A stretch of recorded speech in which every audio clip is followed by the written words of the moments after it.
tuned in to East Tennessee's premier sports radio call-in show. This is The Drive.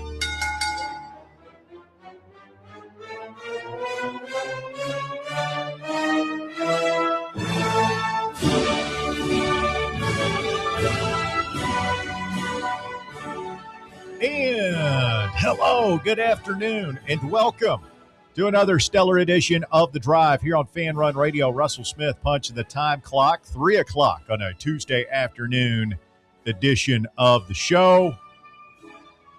Welcome in. Walker, are we live on the X stream? Getting it up now. We'll be there in just a second.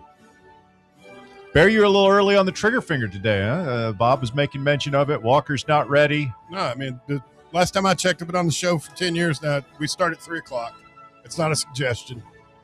That's when we start. Okay. My phone said 2:59, but whatever. Yeah, I'm going on the clock on the automation, Bob. That's the one that's broadcast. It's got the baby. atomic clock over there. Hopefully not the one that says 3:07 from here. No. It's right up here. That is a, yeah. Yeah, why can we get that fixed? I mean, that feels like it should be a switch to flip or something. I don't know. We've got a huge red clock that's on the back of your desks that you guys can't see, that's just facing me and Bob, that says it's 3:07. I mean, we can see the reflection of it. Yeah. All right. Well, But I follow the clock on the computer. I mean, that's closer than 3:07. Oh, yeah. There we are. Now we're live. Now everybody can see that Bob. Oh, we look Hell like yeah. a couple of dorks. Check us out, man. If you're watching on video, Yeah. you can say what you want, man, but we are, at a minimum, we're color coordinated. Yes. It looks really bright and white, though. Oh, we're really bright and white. So the good folks at Inward Half, Todd and the crew over there, brought us these beautiful hoodies, which this is my 5th Inward Half hoodie that I own now. I've got a few myself. And they're perfect, man. They are absolutely perfect. Like the fit, the material, just a work of art, Inward Half. And so they brought us these azalea. I guess it's like Masters themed. They're azaleas. And I didn't know Bob had one. So like I put this on this morning just confident that I was going to be killing it today. I'm going to be rocking it. And then Bob comes in today before the show wearing the exact same, like, even we're both wearing gray shorts in this, which of course you can't see on video, but so we're just wearing the same thing. And it kind of like the video doesn't pick up the azalea pattern. So it looks like we're just wearing white hoodies with pink drawstrings. Hot pink at that. Maybe it's just like cancer awareness thing. We could say that. No, it's just, good fit, man. That's what It's it a is. great fit. Yeah, it's like I'm not embarrassed. Why should you be embarrassed? I just think it's funny. Yeah, it is. It's funny, Bear. It's funny. These are great. You can find inwardhalf.com and get your own. We appreciate them hooking us up here. I was telling Todd, half my wardrobe these days is Fan Run gear, shirts, and stuff like that. The other half is Inward Half. I about looked at it because I took mine home yesterday, washed it, dried it. You have one too? Yes. Oh man, I looked at it. That would have been good. Walker, do you have one? Nope. You're getting one. I took care of you. Come on, man. That would have been funny. So you wash before you wear, huh? Oh, always. That does not surprise me at all. Well, I mean, here's a shocker. Textile factories use pretty harsh chemicals when they're finishing garments like these. It's always good to wash your stuff. Bear doesn't like harsh chemicals. No, of course not. He doesn't like it on his skin, in his brain, anything like that. Harsh chemicals, something Bear tries to steer clear of at all times. I'm just saying, I don't wear stuff until it's washed. I do that sometimes. But yeah, I looked at it and I was like, there's no way that one of those two is not wearing this today. I figured Bob would. My wife said when I showed it to her, I was like, she goes, I've never seen you wear anything like pink or purple. And she said, "You've got purple shirts." Well, yeah, she said that she thought she had bought me a purple shirt that I never wear. I've got a purple It's a Under Armour golf shirt, which is pretty cool. It's like purple. No, it's like plum purple. Yeah, that's what I'm meant. Purple is like I've got The Vikings? I've got a Furman shirt. Yeah, a Vikings is good. Like Okay. that's purple. You The do. purple. I've seen them. Even I remember the plum shirt. It's been in rotation for years. The things you remember about my clothes and the things you forget about your duties on this show. It never ceases to amaze. Hey, I got us on the air at 3:00 like I'm supposed to. You did. Sitting over here with my buddy Walker, having a good day. With a new edition of Today in Spring Fashion. It seems to be I wonder when told you guys to dress as twinsies today. That's good stuff. Get mad at us. I'll do the opposite. Like if I get a fresh hoodie, I'll wear it as many times as I can. Yeah, that's kind of what washing if it's like inward half and it's nice and neat out of like I didn't even have to pull out the steamer today. I just put this thing on and boom, I'm fresh going. Hoodie. And yeah, I don't think I won't wash it until I was playing with fire today, driving over here eating fries with ketchup. It's a bold move. Yeah, I was like, oh God, I'm totally gonna get ketchup on this and have to go home. But I guess the good thing is like the ketchup on this, I don't know if it would show up, Bob. Hell yeah, it would. Yeah, it would. Ketchup shows up anywhere, man. Yeah. Even on dark stuff. Yeah, it was apocalyptic scenes in the Chick-fil-A drive-through on the way over here. I can't function in that. I was drive. so That's mad. why I never eat Chick-fil-A anymore. Usually it's so fast. Unless you get caught in what you did today. Usually it just zips right on through. But yeah, I had this lady in front of me, and it's just one lady in a car. So I'm thinking like we're golden here. It's good. It's going a little slow. It's busy at the Chick-fil-A, but I'll get through here. In her hand. She must have. Because the dude's standing, like I can't see what she's saying, but the dude's just sitting there. He's on that iPad and he is just working it for a minute, 2 minutes, like 3 minutes. I'm like, oh God, what would Bear do? Because I've got like that Rick Barnes nervous eye twitch. I'm like, I want to, come on, sister, let's go. Have you tried the mobile through at Chick-fil-A? That takes. I was about to say, just use the app. I might have Mobile to. through. I might have to. Yeah, just go in knowing what you want. I would have backed out somehow. I couldn't. I was trapped. You got to get some patience. You can ask the person behind you to scoot down. I wasn't worried about not making it here in time. I was just hangry. Yeah, and eating all day. I was hangry, man. And like I'm sitting there watching these families out on the patio, like eating. I'm like, yeah, that's what I want to be doing. And this lady, Karen here, is ordering for half the damn work site. Cindy, the secretary, got sent out for the whole office. Yeah. And then that's the worst. She finally gets through, and I've already ordered. Like, I'm good. And I'm like, now I got to wait. But luckily, and I've never seen this happen before at Chick-fil-A, they did the old McDonald's. Yeah, could you pull ahead? Oh. Which was, thank God. No, I've found now most places do that. I hadn't seen it in a minute. I'd never seen it at Chick-fil-A, but yeah, they asked her to pull through. I got my bag, and I was like, yeah, not even pulling over, just going to eat it while I'm driving, ketchup and all. They aren't going to hold up 20 other people because this one person ordered so much. I don't know. It's good.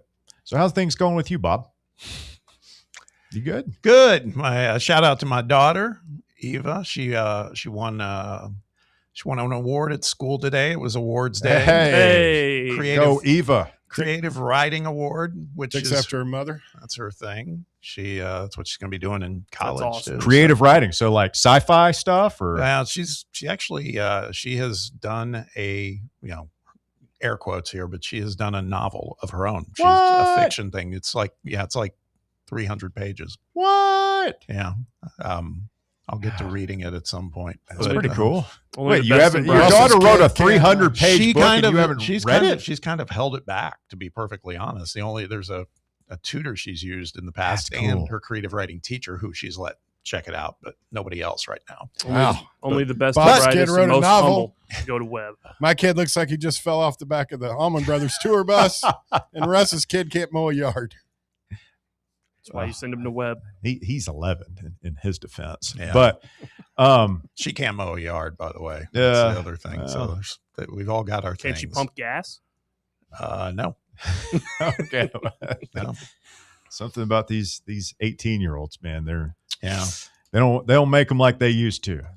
Yeah, but yeah, so that was cool. She's excited. So It's awesome. Yeah, winding down the school year. Little disappointed that today's the last day of the portal, and there's just It's been fun, hasn't it? Yeah, but it's been kind of quiet. Nobody's today. hit it. No breaking news. Yeah, I mean, here's the thing that you have to understand about the portal. I know you know this, but for our listeners, they might think that this is coming to an end. Yeah, it's not. It just means nobody else can go in. You just have to be in the portal by midnight. Is it midnight? Yeah, just the declaration. You have to be in the portal. That doesn't mean that obviously, like, we're going to add guys, and if Nate were to come back, or if Juke Harris goes all the way up to the end of the NBA advisory period, whatever, like, this could go on for another month or so, because it's May 25th is the last day you can pull your name out of the draft. But guys just have to go in the portal by the end of the day. So you'll probably see, we might hear some breaking news today about a late entrant or two. And then, like, we've only got 3 spots to fill. LSU just took their first player. Kentucky needs 10 guys? Yeah, the flames are rising in Kentucky. Oh, man, you would think they need a regime change over there. Fully involved house fire up there. So what are we calling this? Because I've got a couple of different names for it. We could call it the Great Kentucky Crash Out of 2026, the Kentucky Come Apart. Pretty good. We can call it Kentucky Cope. You could go both K's if you want alliteration, and this might be my favorite, Pope Cope. It's not bad. I kind of like Kentucky Crash Out. What about Kentucky Geddon? Nah. You like Kentucky Crash Out? I do like Walker. Kentucky That's Crash good. Out. They're dealing with it right now, Bobby. Yes, they are going through it. I'm a little bit hesitant to hang on the rim, just because I feel like it's tempting the wrath of the whatever high atop the thing. The last time we went out of our way, Bear and I at least, to take joy in Kentucky's misery, like something terrible happened the next day. I think it was the Michigan round of 32 loss or whatever. But it was. I will watch from afar with a light grin on my face and perhaps a chuckle or two. Yes.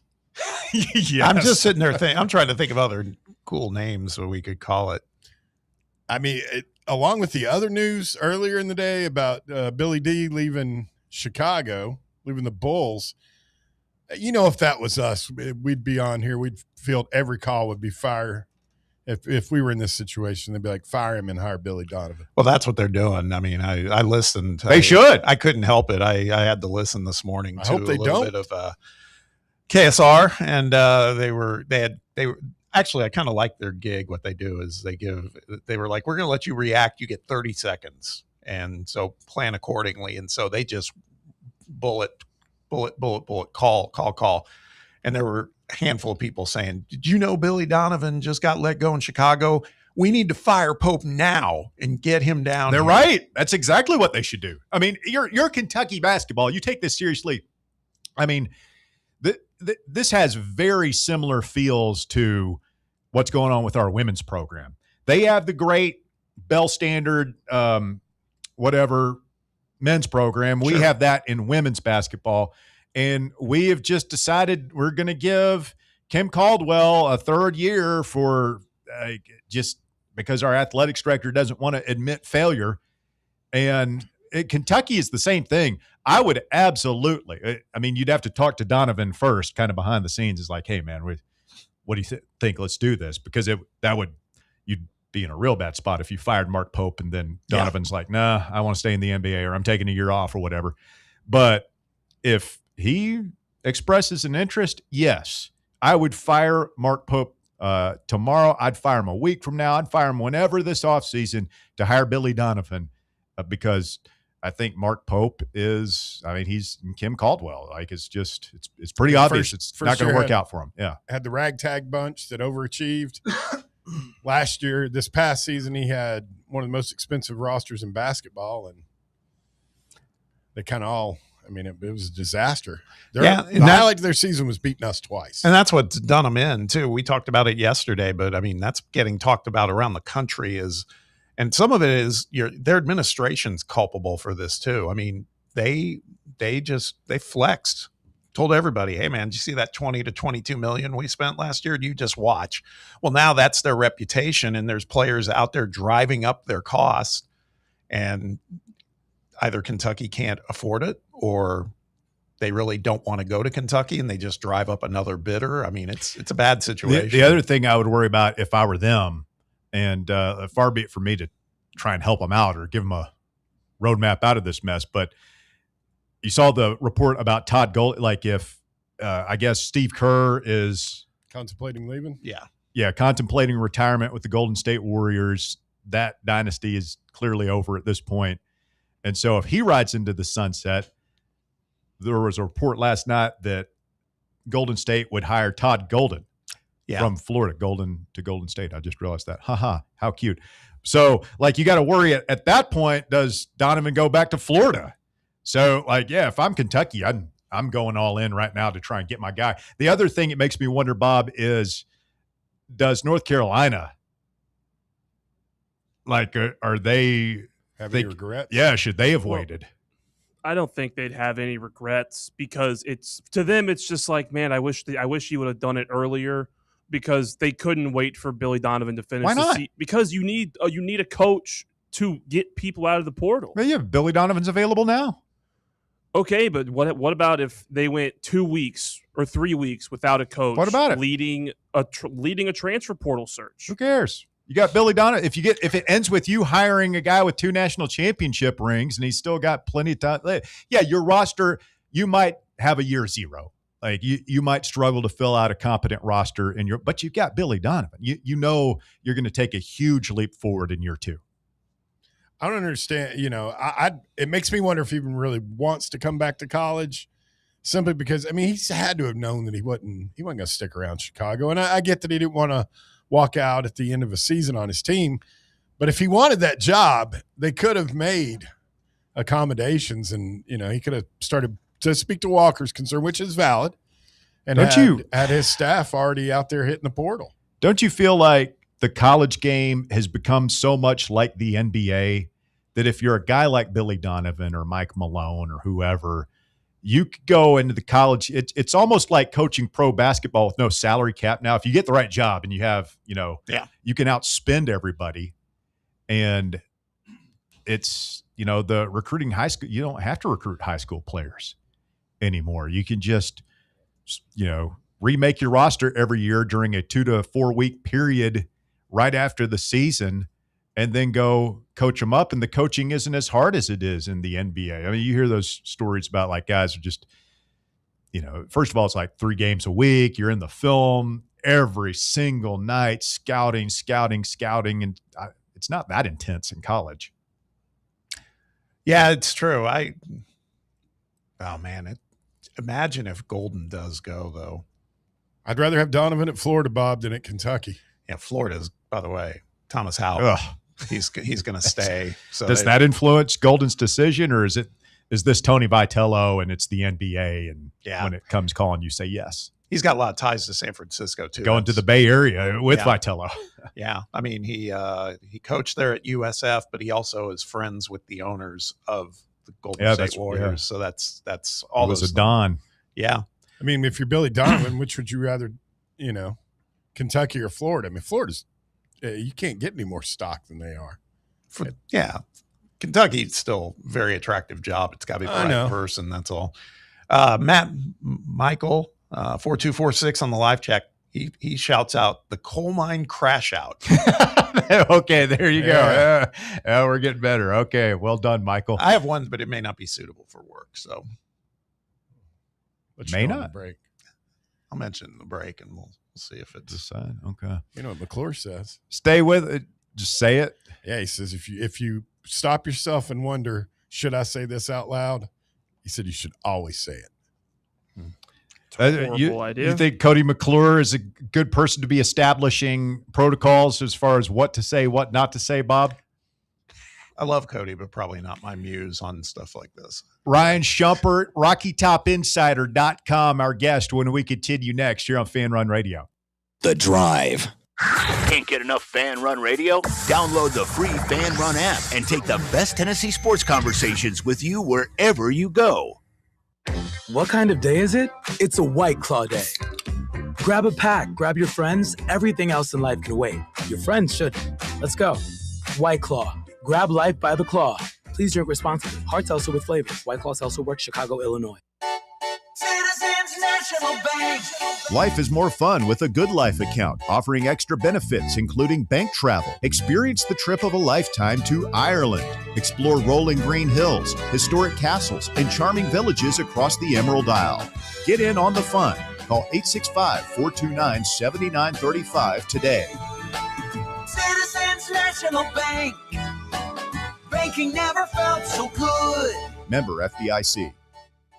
Ever been the coach who realized the team's gear just wasn't up to par? Well, if I'm being honest, that was me. Just a downright irresponsible and plain bad coach. Then SM Athletics changed the game. I want you to picture this. I walk into their store, a coach with a vision. SM Athletics didn't just see a coach. They saw a team's potential, and they delivered custom uniforms so striking. Our team's spirit soared. From cutting-edge apparel to top-notch equipment, SM Athletics transformed our presence. No more unreliable online orders or envying the other team's style. SM Athletics stands for quality, design, and on-time delivery every time. Coaches, elevate your team with SM Athletics. Call 865-966-3434 or visit smathletics.com. Get the best for your team, delivered right and on time. So, elevate your team's game by contacting SM Athletics today.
That's kind of rude. Yeah, I don't like that word. It's so ugly.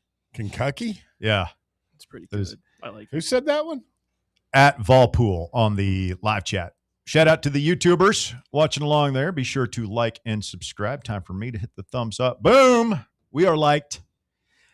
Bob, you want to share yours? I give it the go ahead. Like, this is fine. This is, Well, it's a thinker. So you gotta, it took me at first. I was like, what? And then I was like, it's good. It's good. poor Shump who's waiting to come on. Yeah. He's wondering what the hell Classy. we're talking about. Yeah. I can't even warn him. Check this out. It's good. You know, what do they call Kentucky fan base? Big Blue Nation, right? Mhm. How about Big Blue Balls? Whoa. That's good. It's good. That's good. It's good, huh? You like that? I like that one. Do you like that? I like that one. Shump just hung up. Great. No. He's done. Ryan Shumpert, RockyTopInsider.com. Bob's the mature one, Ryan. I'm very curious as to what y'all possibly could have been talking about before the break that I've hopped into, but appreciate you guys having me on. We're just trying to come up with a name for what's happening, the reaction from Kentucky fans to their lack of portal success. We started with the Kentucky Crash Out, Kentucky Cope, Pope Cope, the Great Kentucky Come Apart of 2026 was good, and now we're getting into the gutter and just being rude about it. So we're having fun. How about you, man? Yeah, doing well. The gutter one's pretty good, I gotta say. I think that's pretty perfect for what's going on. He's one of us. Yeah, he's not looking down on what we do over here in the deepest, darkest corner of AM radios. Not as far as somebody once called it.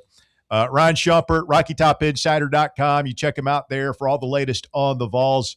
Ryan, it's been a very good portal season for Rick Barnes and everything going on with Tennessee's men's program right now. I was just looking at Evan Miyakawa. He had Tennessee. He basically said it's a top 25 like roster the way it's shaping up now. And I think those of us who are following like top 25, how about top 10, but that does not include Juke Harris or whatever big man we might be hoping to add here after the portal closes. What are your thoughts on, if we're penciling Juke in, again, not chiseling it in stone, but feels like Tennessee's in a good spot there. Where does that put Tennessee's roster compared to other schools around the country heading into next season? Yeah, I think if Tennessee were to land Juke and pair him with another big man, which I still think is a big need for Tennessee in the portal at this point, then I think, that's a probably 5 to 10 type team nationally would be, without everybody's roster being set, would kind of be where I would think they would land. And I think Florida will have the team that should be the favorite in the SEC. And then I think Tennessee and Texas would kind of be that next 2 and 3 and not far behind. So that's kind of where I see it. I do think Evan is going to be lower on Tennessee than most. You just look at his transfer portal rankings. It takes defense into account just as much as it takes offense, and we know Tennessee's been targeting a lot of offensive first guys, so a lot of the individual player rankings, Evan's lower on Tennessee commits than other sites are. So I think there's and I think I saw that with his breakdown. It had Tennessee defensively maybe like 25 to 40 projected in that range, and offense 10 to 20, something like that. I think there's an element of, all right, well, Rick Barnes consistently has good defense. Can he coach some of these guys up and maybe get them as a unit to be better than they would project as individuals? And I think that's something that Tennessee is going to need, whether they get Juke Harris or not, to raise the ceiling of this team. Hey, Ryan, you posted this piece on RockyTopInsider.com that just to extend what we're talking about here, where you had the rankings in the eyes of not just Evan Miyakawa, but also on 247 Sports. And the one that I found interesting, Evan and on 3 both did this. I'd like to get your take on it because it kind of it becomes a bit of an exercise to think through how this has all gone, where they talk about all movement and they rank teams in terms of all movement. And that's like factoring in players that left the program with players coming in, right? Yeah, just transfers. So not like Jacoby or Felix would not count in that formula. Yeah. So when you think about that, when you're thinking about, I'm sure this has gone through your mind a little bit when you're looking now, doing the assessment of who all has come in so far versus who has left, and where some of them went. And we knew there were some more than others that we were maybe a little crestfallen that they left. But do you feel like we're stronger so far? Not with Juke at this point, and with the presumption that Nate's leaving, do you think so far this team appears to be, at least on paper, stronger than the one we had last year? I think they're, well, compared to what they had last year, or compared to what they've lost and added? No, before what they lost. So just last year's roster. This year's team looks like right now. Yeah. I think this team has a higher ceiling because of the offensive talent. I think the floor would be lower still because, I think there's a lot of questions about what they have defensively right now and how everybody fits. But, some of that's natural. They got 2 or 3 roster spots. I think 4 that they could use if Nate goes pro. So that's a part of it. I would say right now as things stand, I would, think Tennessee has the roster of a 4 to 6 seed, something like that. So kind of in the same range, maybe slightly better, but again, a higher ceiling because some of that offensive talent.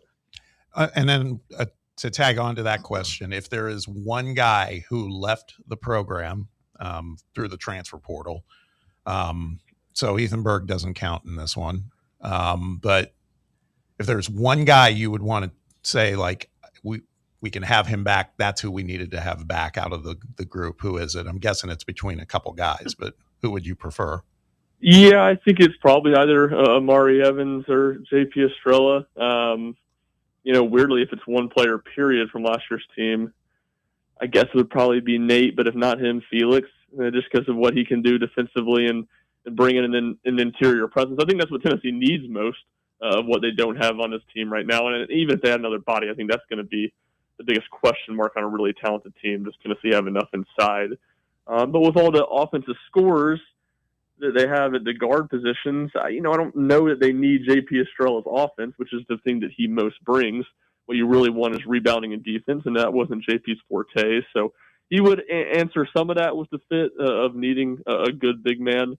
And Amari Evans is kind of the opposite. There's a lot of good guard wing players on this team where I don't think they're just going to be needing Amari Evans, but he brings a little bit more defense, a little bit more toughness. And, certainly I was maybe higher on what his long-term offensive ceiling can be compared to Bishop Boswell. But it'd probably be one of those two guys. I guess I would say JP as things stand right now. But we'll see. Once Tennessee has another big man, I maybe feel otherwise. Ryan Shumpert of Rocky Top Insider, his weekly visit here on The Drive. And Shump, big news in the basketball world today is Billy Donovan leaving the Bulls. And we've talked for years about Billy Donovan perhaps coming back to the college game at some point. And, it's interesting. I said earlier, if I'm Kentucky, I would go in and fire Mark Pope right now if I thought that I could hire Billy Donovan. But I'm also wondering if North Carolina feels like maybe they should have waited to make their run at him. Of course, there was a lot of talk there, and the timing just didn't work out. And then the other thing I'm watching, Shump, is this Todd Golden situation with him maybe going to Golden State if they move on from Steve Kerr or there's a mutual parting of the ways there. Could Billy Donovan return to Florida? What are your thoughts on his future and where he would fit in best? Yeah, I mean, for as far as fit, I don't think there's one school that I would just point to. I would just point to best job. I mean, obviously he's got the experience in Florida, so that's going to be a natural tie-in. And, Kentucky is a blue blood and a massive brand, which I think would make sense for him. And the same would have worked for or been the case for North Carolina. I don't feel like they made a mistake. I don't think you could have waited to this point unless you knew for sure he was going to take the job. So I think North Carolina had to go ahead and make a hire, but that would, Kentucky would be the one that I'm sure, man, if Billy Donovan's still out there after this cycle ends, I would, it's going to be bad news for Mark Pope because it's going to be Billy Donovan's going to be topic 1B in Lexington all next season. And, look, he's a great coach, and I think he would do well in college basketball now, but boy, is the sport a lot different than it was when he left it 12 years ago. So that would be fascinating to see. And, even if the Todd Golden scenario of Golden to San Francisco, I saw someone say this, Golden to San Francisco or to Golden State, Donovan to Florida, John Shire go back home and coach the Chicago Bulls, and then Jay Lucas from Miami to Duke would be quite the got it all figured out, huh? Would be quite the late coaching carousel movement. Okay. Yeah. And we've never seen a young head coach go win a national championship, have another year, and then bolt for San Francisco professional sports teams either. So first time for everything, I guess. Go figure, right? Todd and Tony together in the Bay Area. Yeah, I think one of those guys is a little more likable at this stage. So I don't know how much the folks in San Francisco love Tony right now, but it seems like he's starting to gain a little bit more goodwill. You and I kind of exchanged some notes on this. This is back to the roster construction as we know it right now. When Chris Lowe and I talked with Terrence Hill the other night, Terrence Hill Jr., be specific, he operated in the mindset that he's the point guard for this team, and we talked about you look at statistically what he did at VCU, and there could be different expectations here, of course, but he averaged I think a shade under 3 assists a game. But you also have guys coming in like Day-Day Ames who had about 3 assists per game on average. Same with Jalen Harrelson. And this might be a whole new approach offensively, which kind of maybe falls into the category of what you were saying earlier, Shump, about there's some unknowns here, but that sure feels like a little more modern-ish basketball where you got a bunch of guys who can create versus just putting it all on one point guard. How do you feel about that? I mean, just take the personalities out of it, just the kind of the preference of having that many guys that have the capability. I think I like it, honestly, but I wanted to get your thoughts. Yeah, I think I like it too. And a big part of it is, look, I think Terrence Hill has the bones to be a really good point guard, and I think he would get better at some of the running and offense elements of playing point guard for playing at Tennessee. And look, I don't think Jacoby Gillespie was a supernatural point guard. A little bit more so in what he did at Maryland than what Terrence Hill did or Day Ames did the last year. So that's a big part of it. And I think one of the things I look at a lot or have looked at is, these guys can handle the ball. They turn the ball over a lot when they have the ball in their hands.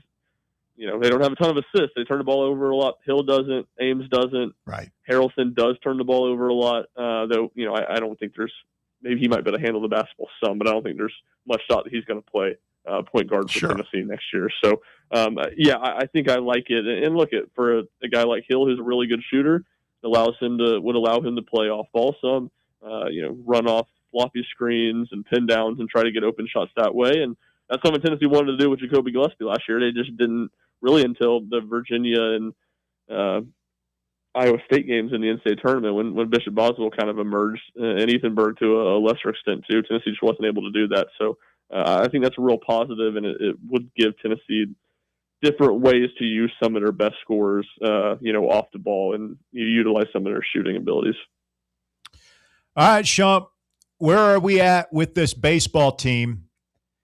I feel like I've been more bullish on their potential this year than you have. This past weekend was, fodder for your argument about, hey, they just kind of are who they are. What do you think? 8-10 in the league. Experts feel like you need 5 wins out of these last 4 series to get in the tournament. 6 would almost certainly put you in. Where are we at right now? Is it just as simple as they'll make it if they hit? If they don't hit, they probably won't make it? Yeah, I think as far as making it, that's probably the case. I do think, look, to your point, like it's tantalizing. You see this team on Friday and Saturday, and you can't hit anything and look lost at the plate, and then all of a sudden you see some of these guys that have high ceilings like Henry Ford and Levi Clark and Blake Grimmer have massive performances at the plate on Sunday, and you're like, well, that's how you can see this offense being pretty good. Like they have guys that are probably better than what their production has been to this point in the season, but just so many of those guys are young, and I think it's fair to wonder whether they'll be able to find that consistency this year. So I think the hitting continues to be the thing we're going to track on a week-to-week basis. If they can find a little bit, they can find some big days there, I think they've got a really good chance to make the NCAA tournament. And when they get to the NCAA tournament, I think it's more so in a regional setting, more so about the pitching, because Tennessee can stack 3 days worth of pitching about as certainly as well as any non-regional host is going to be able to. If they have to play 4 games, they drop one. I think things could get a little bit dicey, but they have 5-6 pitchers that I think stack up pretty favorably against most anybody that they could face, and I think that will continue to make them dangerous if they do make the NCAA tournament. I want to get specific on Blaine Brown. I know the sample size is only about 7 games, but he's been, I think, 2 for 25 in his last 7 games at the plate. And I mean, also some questionable plays out in the field, et cetera. I mean, we know the value of his bat when he's dialed in is pretty significant, but it ain't there right now. I mean, if you had a chance to be coaching the team for the moment, is Blaine Brown in your lineup? Maybe not tonight so much, but more going into this Alabama series. Yeah, I mean, I think I'm not giving up and moving on from him. I think, maybe I'm leaving him in the dugout off the lineup for a game or two to just kind of have a reset and giving him more opportunities. And, maybe Stone, they kind of had gotten the rhythm when Stone was out if you knew what the starting lineup was going to be every day. Now with Stone back, that creates a situation where it's a little bit more uncertain. If Stone's catching, yeah, maybe play Jay out there in center and then Garrett right to left and bump Blaine Brown. But I'm not willing to I'm not ready to just remove him from the lineup altogether. I want to continue to give him opportunities and hope he can work through this, because he's a talented hitter who, if it does click, can really change the dynamic of Tennessee's lineup. And certainly his best baseball is still out ahead of him. And that can't be the most important thing for making these decisions, but I do think it's something you have to keep in mind of, wanting to get him back here next season. Going forward, Ryan, talking about next season, you saw Jay Johnson, his comments over the weekend, because LSU is going through a very similar thing as Tennessee right now, just in terms of the guys that they thought were going to be productive in the lineup have not been productive. And Jay Johnson was basically saying, hey, look, I made a mistake in the way I went about constructing this roster. I brought in these guys from the portal that I thought were going to mash immediately, and that's not the way it works. You got to build through guys that you recruit as freshmen, retain and develop as sophomores and juniors. That's the way we're going to do it going forward. And I kind of feel like that is what Tennessee needs to be focused on next year, is, keeping that young core of Abernathy, Clark, help me out here, Brown, Barron. Yeah, all those guys, Grendlinger. Yeah, and developing them and hoping that it comes together, as opposed to doing what, quite frankly, our women's basketball program is doing right now, which is just like everybody leaves and we start over. I feel like that would not be a good path forward. 100% agree. I think there's reasons to believe that Tennessee's offense, Tennessee's lineup with the guys in it could look pretty similar next year, but be a lot better, just with guys being a year older and having a full year in the SEC and that experience as a starter under their belt, because it's a lot of talent from that group, and you see it. That's why I talked about a minute ago being tantalizing. Almost all these guys have had some sort of flashes where they look really good, and you can see the talent. So I agree, and that's kind of what Tennessee's done. They've looked to add one or two real big name bats in the portal most of these years, but the core of it they want to build from within, and I don't think that's going to change any. I think that's going to be a major priority for Josh Uhlaender and his staff this offseason is retention of the roster as a whole, but certainly the lineup. Do you worry about, we're seeing in basketball now where everybody just goes to the portal, man. It's like you got a couple of years to make money. Just go ahead and go wherever the biggest check is. Do you worry about that impacting baseball? Because, again, I feel like you bring most of these guys back, and, yeah, you're going to have to go in the portal for a guy or two, probably a starting pitcher or two. Do you worry about any of these guys jumping in the portal, or do you think that Uhlaender, even if things go poorly, the rest of the way this season, that he has enough of a rapport with these guys and baseball's different enough from basketball and football that he can hold it together? Yeah, a little bit of both. I mean, I do trust Josh Uhlaender's relationships with these guys, but it's different. It's a different staff than what, any of these guys signed up to come play for, because it's a different staff than it was in October 1st now, with how many different assistants there are and stuff like that. So I think it would be naive to think that there's just no chance any of these guys would leave and stuff like that. But I do think this team clearly likes their head coach, and I don't worry. I don't think the dynamics of the sport are quite the same as basketball and football. There's less money out there. There's more guys that make it to professional baseball, at least in general, maybe not the big league level.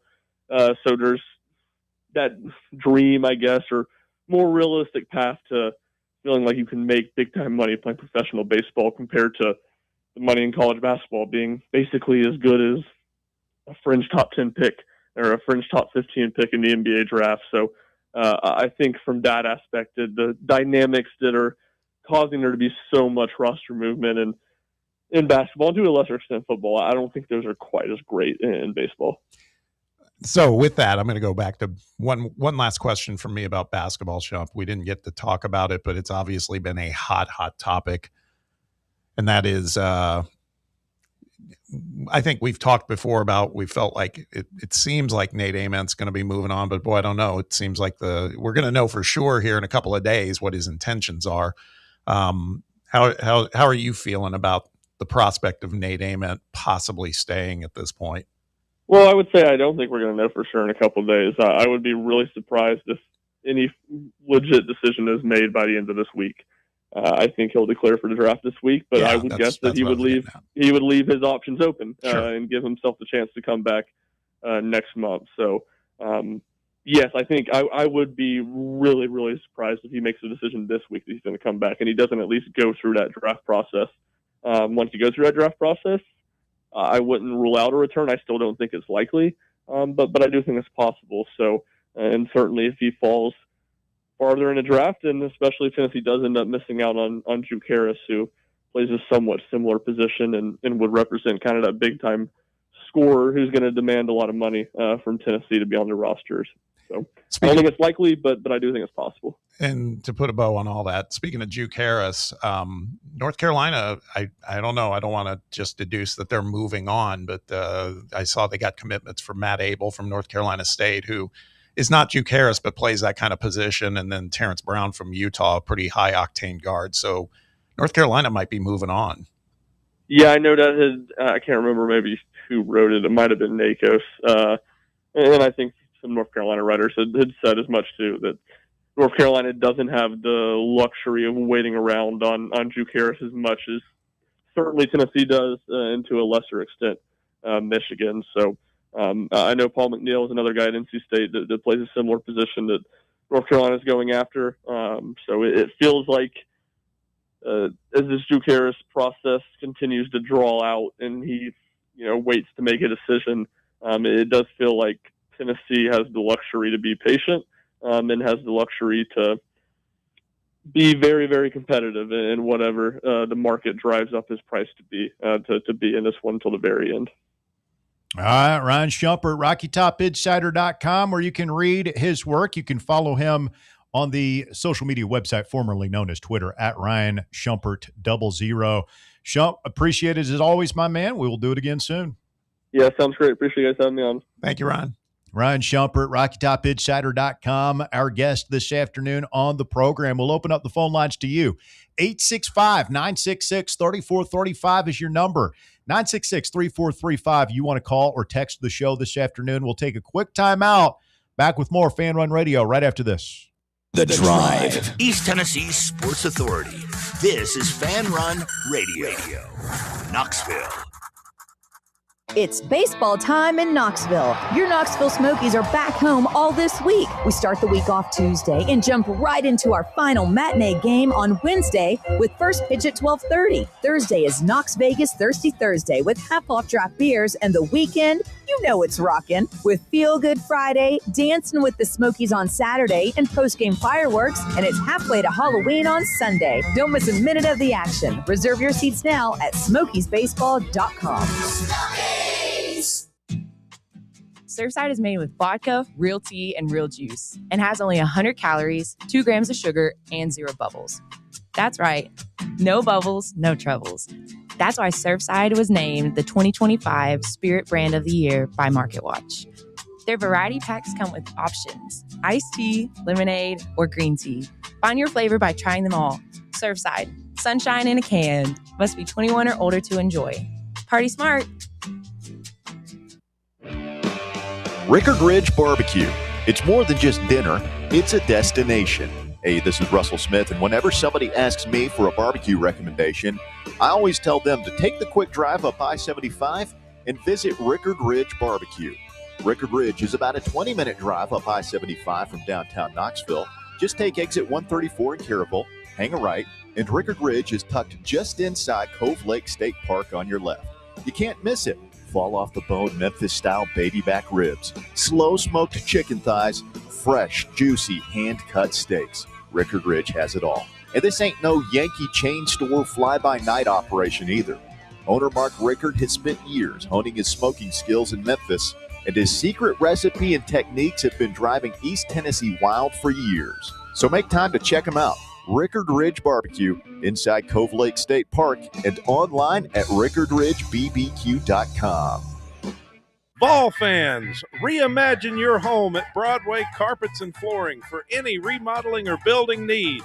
With a variety of carpets, rugs, hardwood, vinyl, and stone, Broadway has all the flooring and installation options you're looking for, including pet-resistant products like Pet Perfect Carpet from Shaw Floors, Visit their showroom in downtown Knoxville or the location in West Knoxville located on Kingston Pike near Pellissippi Parkway today.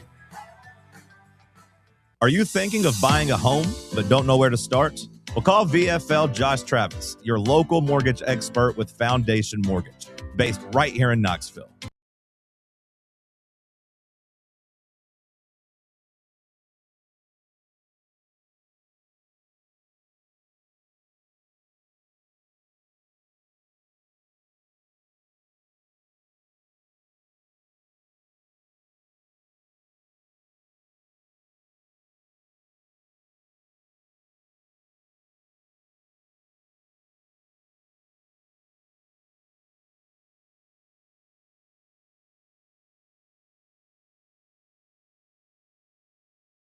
Ready for a big top 4 at 4 coming up here in just a mere matter of moments.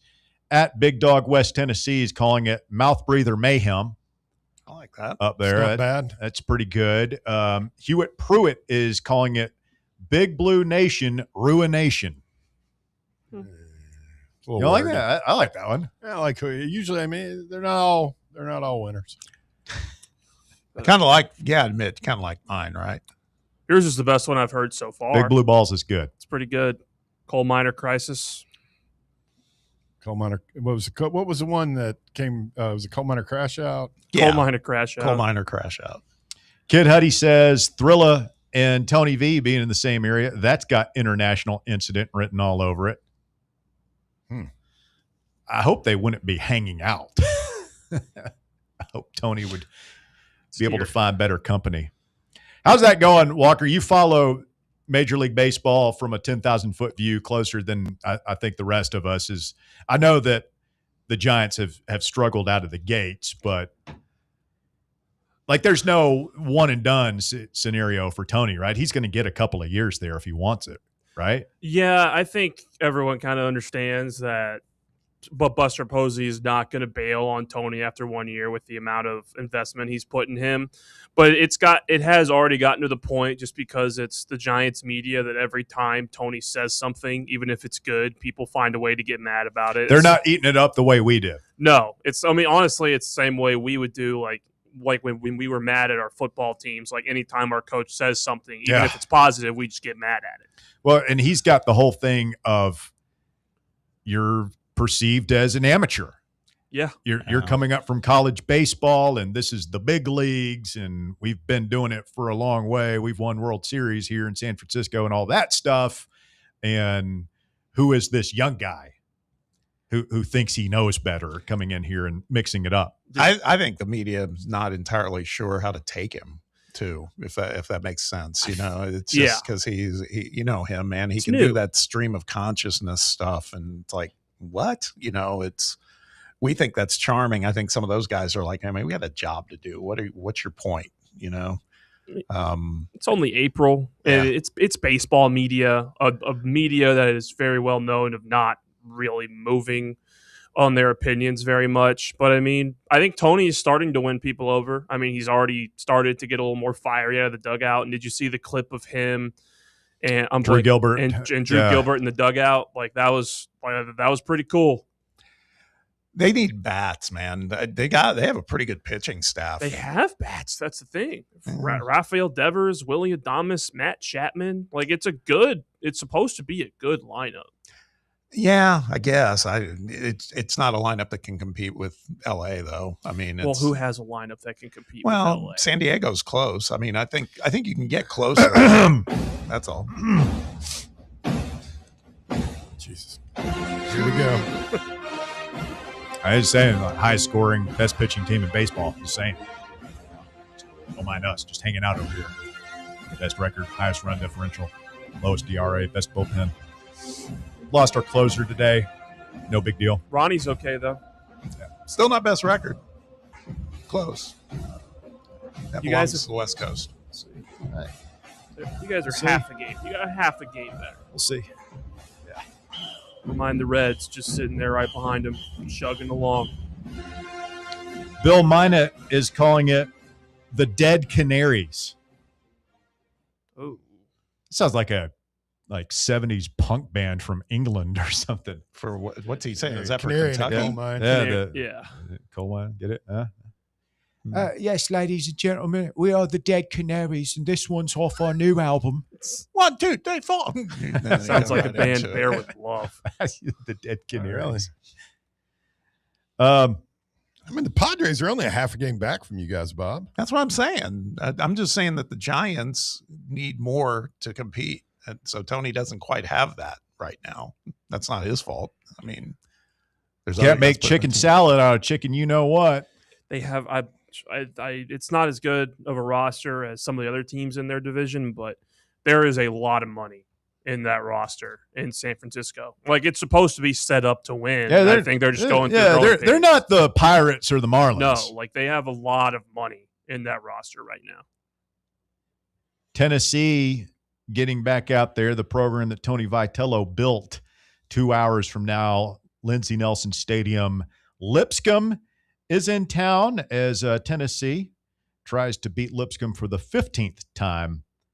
Vols are 5-2 against the Bison since new head coach Josh Elander joined the staff back in 2018. And trying to stay perfect on the midweek with Alabama coming to town. You never know when the tide comes in how long you got, because time is a fleeting thing. It is, isn't it, Bear? Top 4 at 4 coming up next on many of these Fan Run affiliates. You're listening to The Drive. We're back with more right after this. The Drive. Fan Run Radio, the flagship station for Tennessee fans. This ain't no wishy-washy, limp-wristed, kale-eating, half-ass sports radio station. We're your in-your-face, truth-telling, say-it-loud, flag-waving, face-painting, hardcore, bring the noise, causing a ruckus, don't give a damn sports station. Sports talk that doesn't just hang up and listen. For the fans. This is Fan Run Radio. Get some. Barley's has live music on weekends, general team trivia on Wednesday nights at 8 p.m., and now live sports trivia, courtesy of the Knoxville Trivia Guys, every Thursday night upstairs. The game starts at 7 p.m. and is free to play for everyone, so head on down to the Old City and show off your sports knowledge and win gift cards to Barley's. Use those gift cards to buy some delicious food and drinks, and you can take it all in with their wide selection of TVs and indoor projectors. Barley's Tap Room and Pizzeria. In a world filled with deadlines and screens, sometimes we forget the simple joys of life, days filled with special moments. At Inward Half, we understand the essence of these moments. Feel the difference between our breathable fabrics and flexible apparel as you disconnect from the hustle and bustle and reconnect with what truly matters. Inward Half, simple luxury for on and off the course. Hey, Vols fans, Cody Brown here. I grew up right here in Tennessee and know what it means when someone says, I've got your back. That's why you can trust Farm Bureau Insurance of Tennessee. Whether it's your home, your vehicle, your family's future, or the business you built from the ground up, we will show up for all of your insurance needs. We are Tennesseans who understand what matters, which is doing right by you. Insurance is not all about just paperwork and policies, but it's about the people we insure every day. So if you want insurance that hits home, give me a call at 865-992-3871. Go Vols. Blackford Veterinary Surgery Referral specializes in surgeries not regularly performed by your pet's general veterinarian. They're currently accepting referrals from vets all across the country. With their newly renovated state-of-the-art surgery center and highly trained staff, clients can rely on professional and thorough care. If your vet says that your pet needs surgery or rehab, ask for a referral to Blackford Vet and let them get your best friend back on its feet. Located conveniently in West Knoxville. For more information, visit blackfordvetsurgery.com. You served behind the desk. You served in combat. You did 4 years and got out. You were drafted. You gave 20 years. You gave exactly what your country needed. You are a veteran. You are a veteran.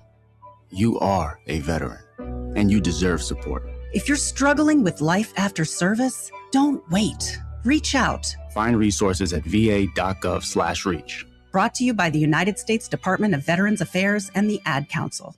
You're listening to FM 105.7 and AM 1340, WKGN Knoxville, and W289CU Knoxville, Fan Run Radio. Are you ready for the start of a new season? Maybe looking for your team to go on a tournament run? Get game day ready with Crumble. Head on over to your nearest location and pick up 12 pre-selected cookies plus exclusive toppers. When you're looking for dessert options, there's no question about who you should call on. Our listeners already know. Last year, the Dubai chocolate was a home run, along with the brownie batter. Oreo crumb was another crowd favorite. What new flavor will set the standard this season? If you're in the Knoxville area, there are 3 locations ready to serve you: Clinton Highway, Parkside Drive, and Maryville. Download the Crumble app to build your best lineup and vote on the best combos. You can even put your bid in to request a new flavor. Order in the app and slide on over to your nearest location. Tell them Fan Run sent you, and as always, it's for the fans, by the fans. Don't miss the cookies.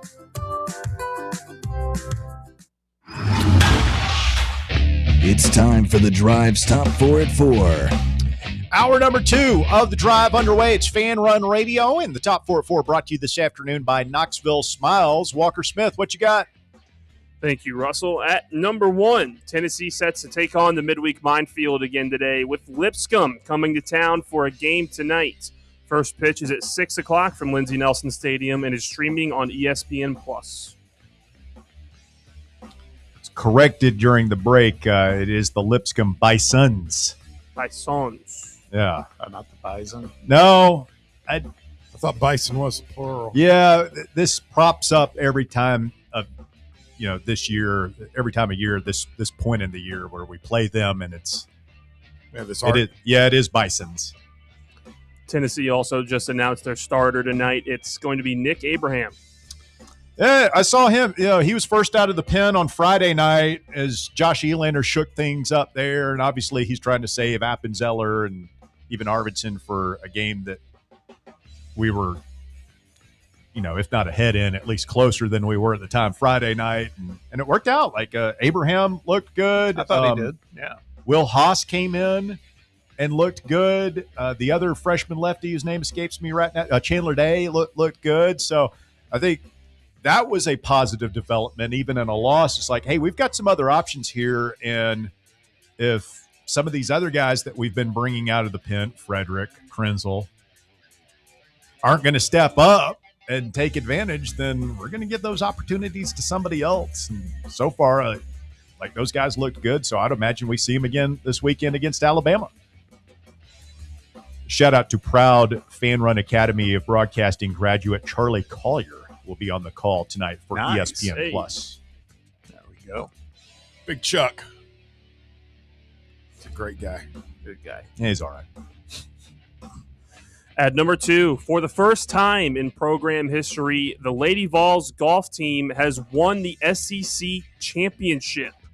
They went 3-2 today in the final round of match play against Auburn to finish ahead of the Tigers, Florida, and Texas A&M. Hang the damn banner! All of which were top 10 teams coming in. The Tennessee men's golf team will play for the SEC title starting tomorrow through Sunday. Hashtag everything school.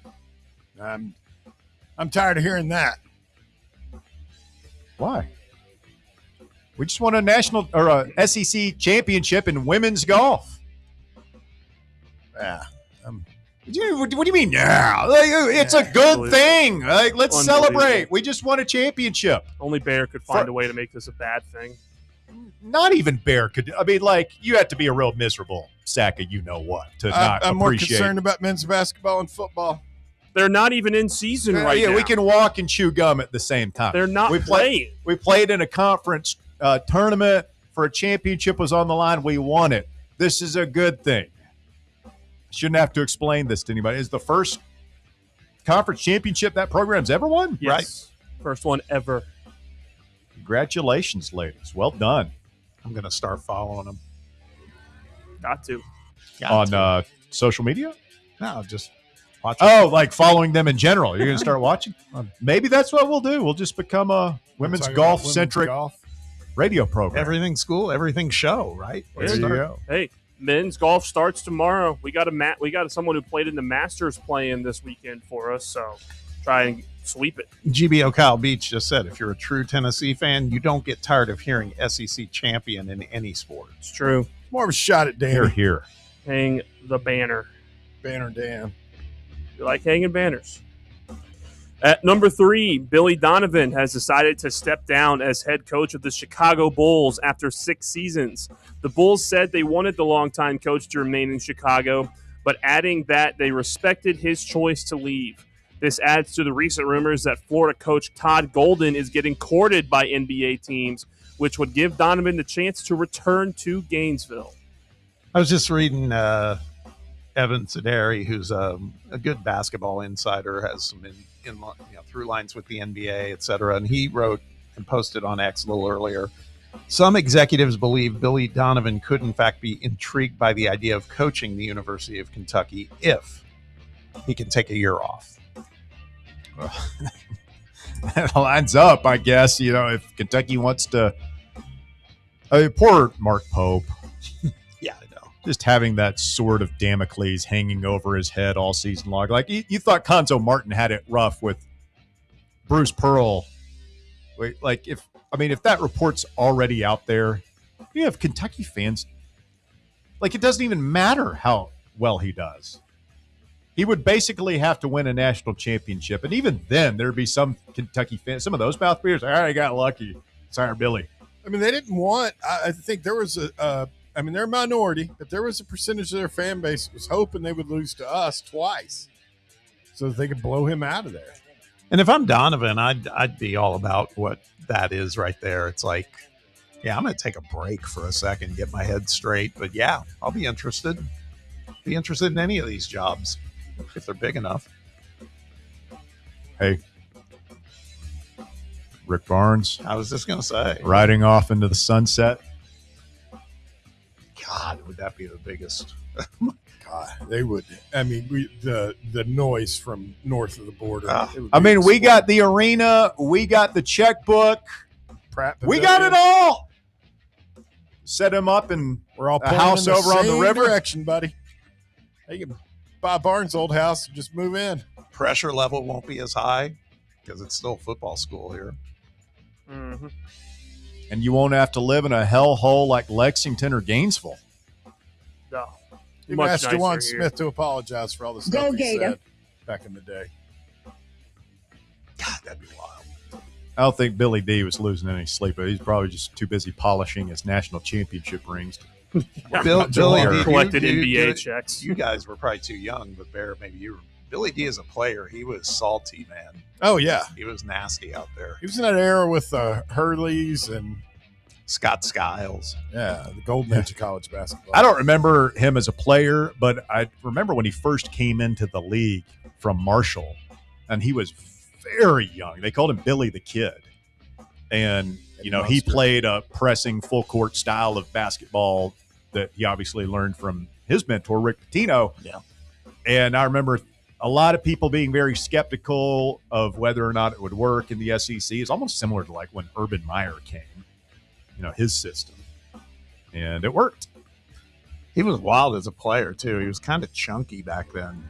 I mean, I can't recall what he looked like back then. Personal appearance is not show fodder. I've reached my quota. Anyhow. Point being is he was a player. He was good. He also brought white chocolate with him from Marshall. He did. He did do that. And at number 4, former Pittsburgh Steelers head coach Mike Tomlin is joining NBC's Sunday night pregame show, Football Night in America, as a studio analyst. Tomlin, 53, is the second Steelers head coach to make his way into broadcasting, joining his predecessor, Bill Cowher. You think he's going to will this be the first time we see Tomlin in a suit? Or anything other than like he's big on like the old school Letterman jacket look on the sideline. I feel like I see him in a lot of turtlenecks and press conferences. A lot of athletic. Oh, I think he'll be good at that. I can see that. Yeah. He's got a nice presence about him. He's got a quality. They have. I wonder if they're going to cut down anyone on that show because there's like 10 people on Football Night in America Too at much. this point. Yeah. All right, thank you, Walker. That is the Top 4 at 4. It's brought to you by Knoxville Smiles. It's where I go to the dentist. And if you haven't been to the dentist yet this year, or maybe you didn't even go last year, what are you doing, man? Don't chance it. Do what I do. Go on over to Knoxville Smiles, get a routine dental cleaning. They'll check you out, let you know if you have anything else going on there that needs to be taken care of. KnoxvilleSmiles.com, where you can schedule your appointment. Tell them Fan Run Radio sent you. KnoxvilleSmiles.com. Did you guys see any of the Mike Vrabel press conference today from up in Foxborough? I saw some of the quotes from it. Yeah, same. It was pretty cringy. Well, I mean, there was no way it was not going to be. Like, Yeah. it wasn't cringier than you would expect, but it was hard to watch and listen to. I appreciate him smart enough to be like, I got to get out in front of this before the draft and everything else. So, Well, I think he had to. Yeah. I don't think he really wanted to, but no, it was just super vague. Like, he just opened it with a 3-minute, like, very, I'm, very sorry, but did not address anything. I don't think he said the name Diana Rossini. He was just very, I talked to the team about it. I talked to, hard conversations with my family and friends about it. It definitely made things worse for her, what he said. Because he wasn't, you're not, if it was innocent like you guys claimed from the outset, yeah, you wouldn't be talking about apologizing to your family, bro. I think it's pretty clear at this point. I don't think you can. I mean, you can't be candid about it and be like, yeah, I got caught having an affair, cheating on my wife. I'm not a very good guy, but so you can't do that. But I also don't. You can't just pretend like you can't say, hey, you can't be indignant about it. Nothing happened. She's just a friend who I interlock fingers with when we hold hands in a hot tub at a private adult-oriented resort. Adult only. Yeah, it's not. And you guys, shame on you. Shame on all of you for your reckless speculation. Yeah. He can't go Danny White. I think some of you owe our women's basketball coach. I think some of you owe my wife an apology. I'm sorry. He can't get like that. So he got Robert Kraft to lean on the New York Post. Yeah. How'd that work out for it him? Is still, look, I know journalistic integrity, like there's a different standard there as opposed to what he does, but I don't know, it still feels wrong to me that she will be banished. Like I don't see how she works in sports media anymore unless it's on a much lower. She'll be back doing something. She won't be able to be doing what she was doing, but she'll podcast or something. I guarantee it. Okay. Yeah. She's not going to be NFL insider. Like whatever her dream career path is over. And he doesn't really lose anything career wise. It's true. No, but he doesn't have to, his job doesn't require him to follow the same ethics and. No, it does not. So. Hey, I got a breaking news thing. All right. You didn't sound very enthusiastic, Bob. Yeah, they kind of trailed off there. I got a breaking news thing. Quick. You have to wave your arms wildly like Wallace. But Texas A&M transfer Fatmata Janeh has committed to Tennessee to be a Lady Vol. Oh, I thought it was a men's player. Yeah. No. 6'2". Are we junior. only taking players whose name is difficult to pronounce? She's a big though. She's 6'2". 6'2" junior, averaged 11 points, 10 boards, and 1.4 steals per game.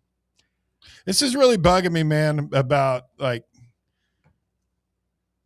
if that was a male player, you would have just told me their height and weight, and I would get a better idea of what to expect as a player, like what their roles. Did they not list the weights at all for any of these women's players? That's a great question. I have no idea. We looked for it yesterday at the end of the show with Audi Crooks and could not find it. Now, I was thinking maybe that's just a specific thing to her, but Bear raises a good question. Like 6'2", 180 is very different than 6'2", 220.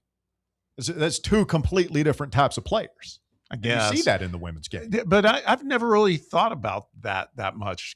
guys, to be honest with you. I feel like that's like a football thing more than it is a basketball thing. Well, men's basketball, I think, is very important. Yeah. Weight? Yes. I don't ever hear. There's a huge difference between 6'11" and for big men. Yeah, but I've not heard a single reference to the guys we're looking at talking about their weight. Oh, I have. It's one of the first things I look at for big men. Yeah, specifically for like this Hastings, the guy from Boston College, like he's listed at 220. I guess I just look at the video or the picture, and that tells me what I need to know. I don't need to know the actual weight. How many on-air debates do we have about Nate's weight last summer? Good point. I wasn't here, so I don't know. Yeah, but it came up a lot. We talked about it. We talked a lot about it during the season. I mean, I'm just throwing that out there because it just seems odd to me. Well, and again, segments getting into a lot of, double standards and whatnot when it comes to men and women in sports. But for the men's game, it's very rarely, he's too heavy. That happens, like you say, sometimes in football with linemen, he's got to drop a few pounds. But in basketball, like to me, that is important. And it's a question mark for me with Miles Rubin is like he's listed at 6'10", 220. Mm-hmm. That's going to be very different from Okpara at 6'11", 240, 250, and Estrella at 240, 250. Like those guys are sturdy. They can't be moved unless you're Zach Edey or something like that. But there's a lot of you don't think Chinyelu going to push that dude around next year? Yeah. Like that, you run into those guys and that could be difficult. How about Florida running it back, by the way? It's going to be brutal with or without him. Condon, Thomas Howe. I think Chinyalu's coming back. I mean, they're all back. Boogie Fland. I mean, they're I just assume they'll make a good basketball hire. So, if Todd Golden leaves, do they have a 30-day, all those guys can enter the portal period? Good question. I mean, that's originally how it was, wasn't it? Yeah, I thought so. Imagine adding I bet one of a those lot of big would- bodies to our roster next year. Those guys are going to see who Florida's going to hire. I'm pretty sure. Didn't Chinyelu say he's heading to the draft? I thought that got announced. I thought he said he was coming back. Almost all of them said they're coming back. Yeah, I don't know about Chinyelu. He's a problem. Yeah, he's tough. He's tough. Even if he doesn't come back, man, they got. Yeah, he's entering the draft and maintaining collegiate eligibility. Okay. I'm still kind of amazed there's this much college basketball. I mean, legit storylines and things going on in college basketball. We're still primarily talking hoops. Yeah. I tried to talk about women's golf, and you thought that was a stupid idea. Yeah, I mean, I could hear the sound of the tens of thousands of people listening to us turning the dial. We don't talk about golf. We barely talk about the damn Masters on this show. Talked about it every day we were on the air. What are you talking about? It's all about how you package things, boys. It's all about how you package things. We're not going to get into a roster breakdown or talk about exactly, how the round of golf unfolded. This is just a chance for you to say, job well done, ladies.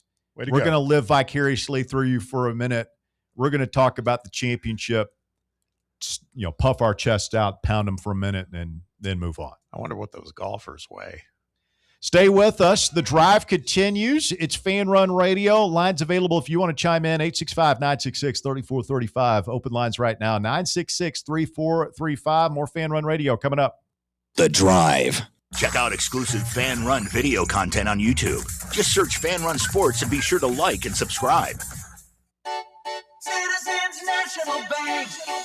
Experience the thrill of traveling with C&B's exclusive travel program. Customers age 50 and above with a Plus Perks checking account can participate, ensuring a safe and delightful travel adventure. Take a day trip or an overnight trip. Travel domestic or international. C&B is always on the go.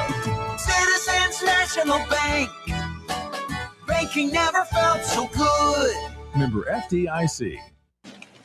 We really need to get some branded stuff. Shirts, hats, promo items, something professional. I mean, we could just find a website and order a bunch of it ourselves. You could, but you're taking a big risk. You don't know the quality, the fit, the timeline. It's a roll of the dice. Yeah, I guess. But isn't that how everyone does it now? Not the ones who actually care about how their brand looks. Look, if we're putting our name on it, it needs to be done right. We need SM Athletics. SM Athletics? Yeah, they specialize in working with businesses like ours. Apparel, hats, promo gear, but real, customized stuff. They actually care if it turns out right. Probably a lot better than getting stuck with 100 t-shirts with crooked logos. Exactly. Plus, they'll walk you through everything. Sizing, colors, material, so it matches the image we're trying to build. Makes sense. What's the name again?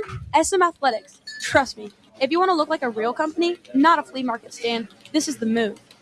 If you're serious about your brand, work with people who are serious about getting it right. SM Athletics. Welcome to Axle Logistics, where excellence isn't just a goal, it's an energy. As a leading third-party logistics company, Axle is powered by an award-winning culture built on a work hard, play hard mentality. Here, the drive for success is contagious and hard work never goes unnoticed. Whether you're just starting out or looking to level up, Axle Logistics is the place to launch your career. Join us and take your ambition to the stars. To learn more, visit axlelogistics.com. Your smile says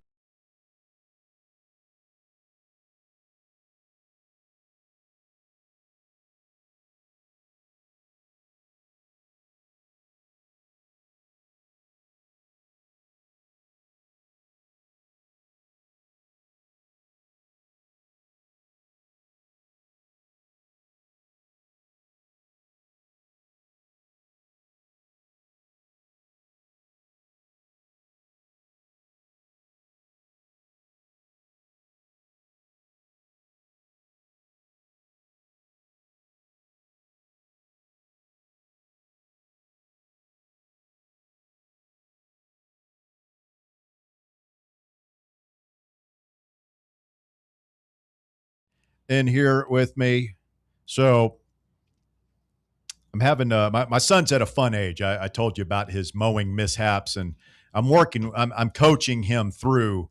He's a good kid. Film study. Yeah, we're trying to coach him up here a little bit. My son mows the yard. It looks like a blind man mows it. There's just stripes everywhere. He can't manage the corners, all that stuff. And he's 11. You know, this is the first year that he's been doing it, but there's not been a lot of improvement. So talking with him through this stuff, trying to build up his confidence, coach him up a little bit.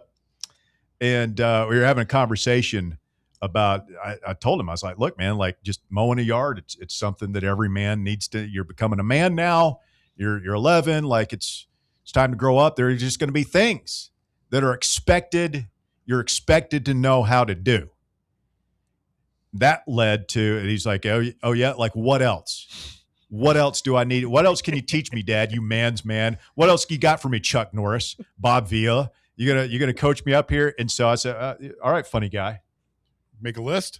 Well, I did what we do now, which is I headed to google.com and asked it, what should every man know how to do? And funny enough, it led me to a fantastic website called theartofmanliness.com, which is a treasure trove of just testosterone-induced goodness. I mean, this is what you need in your life. But they've got an article, and this is actually from 5 years ago, and we went through it. It's 100 skills every man should know.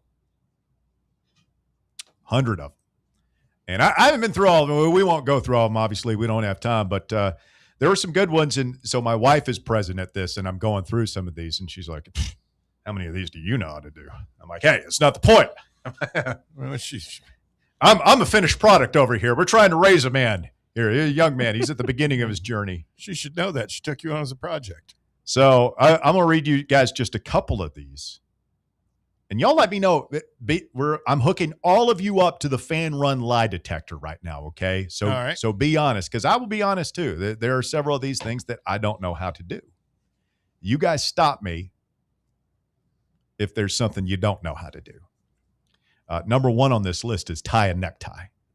I can do that. We all know how to do that? Sure. We're all grown-ups here. Number two, build a campfire. Yeah. Yep. I can do that. Now, I can do that too. Can you do that without a cigarette lighter or like an automatic or a match? No. I don't think I could either. Yeah. Pretty good at setting fires. You could do, like, you could do the stone and the wood thing and that thing. No, I don't know about all that, but you guy can take a flint. Yeah, a striker. Vintage steel. Okay. All right. Hang a picture. I don't know. Shine your shoes. Yeah. Treat a snake bite. I don't think that's where I got it. I was like, I don't know. Yeah, you go to the hospital, right? Yeah, you go to the emergency room. I mean, this is like the suck the venom out of you. Yeah, I mean, I guess so. I'm pretty sure an that's old not wives' true. tale and not true and actually pretty dangerous. Yeah, you don't do that. You poison yourself. Read a book, wet shave, parallel park. Read a book. I have trouble with that. I can parallel park. Yeah, I'm good with that. Oh yeah, I'm a excellent parallel parker from way back in the day, even before the backup camera. No. And what's wet shave meaning? Like use an actual razor versus an electric razor? Yeah, no electric. Yep. Number 7 on this list was interesting. Okay. Survive a bear attack. Yeah, I don't know how to do that one. I mean, I feel like I would know what, like you just play dead, basically, right? Well, I mean, if it's black, fight back. Fight back. If it's brown, lay down. And if it's white, good night. You're dead. Okay. That's what that deer was saying. Brown bears, like grizzly bears. A black bear, like punch it in the nose, maybe. Just grapple with it. You just make. I've always heard it was told anytime you're in there, Yeah. if you come across loud noises, bang something. Paddle a canoe.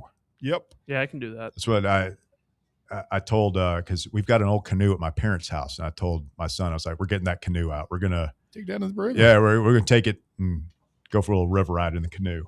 Go up to Little Pigeon. This is a good one. Negotiate/haggle. I can do that. We're in the process of looking for a car, and I took my son with me to go test drive some stuff, and he was so bored. And I was like, listen, You son. should be taking notes. Yeah, I was like, I remember it when my dad took me out, and my dad was like, I'm more, because I've worked in sales. My dad never worked in sales, but my dad is like a hard ass about it, where he would be like, he's just not there to make friends. I know what I want.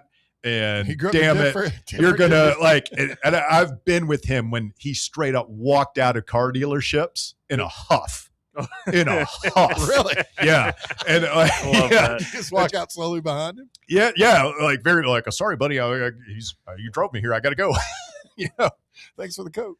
So like, I'm trying to teach him about that. It's the only like real place you can just go and actually haggle Yeah. buying a car. You can't do it. We don't have like a market bazaar where you can be like, yeah. In America, it's just cars. Yeah. Since you've been an adult, have you ever asked him about, that? Him just Who? storming out of Oh, the- my dad? Yeah. Not really. He's just different. Like I said, like when you've been on the opposite end of the sales game, I think you take a much different view of those situations. Like game. my parents also, this is not a thing that you guys will remember, Walker will remember, but you remember telemarketers calling you at dinner. Yeah. Like my dad and mom both would be so rude to them. Yep. We're not interested. Please don't ever call us again. Just hang up. Very rude. Yeah. That's what you got to do. I can see Bob. Now if I had it to do over now, I don't answer. But back in the day, I would probably just, sorry, man, we're not interested. Good luck. Talk to you later. The old man would yell at me. I think everybody's dads yelled at those people. Mm-hmm. I'm eating my dinner. Do not call again. You called during supper time? Fix a leaky faucet. Yeah.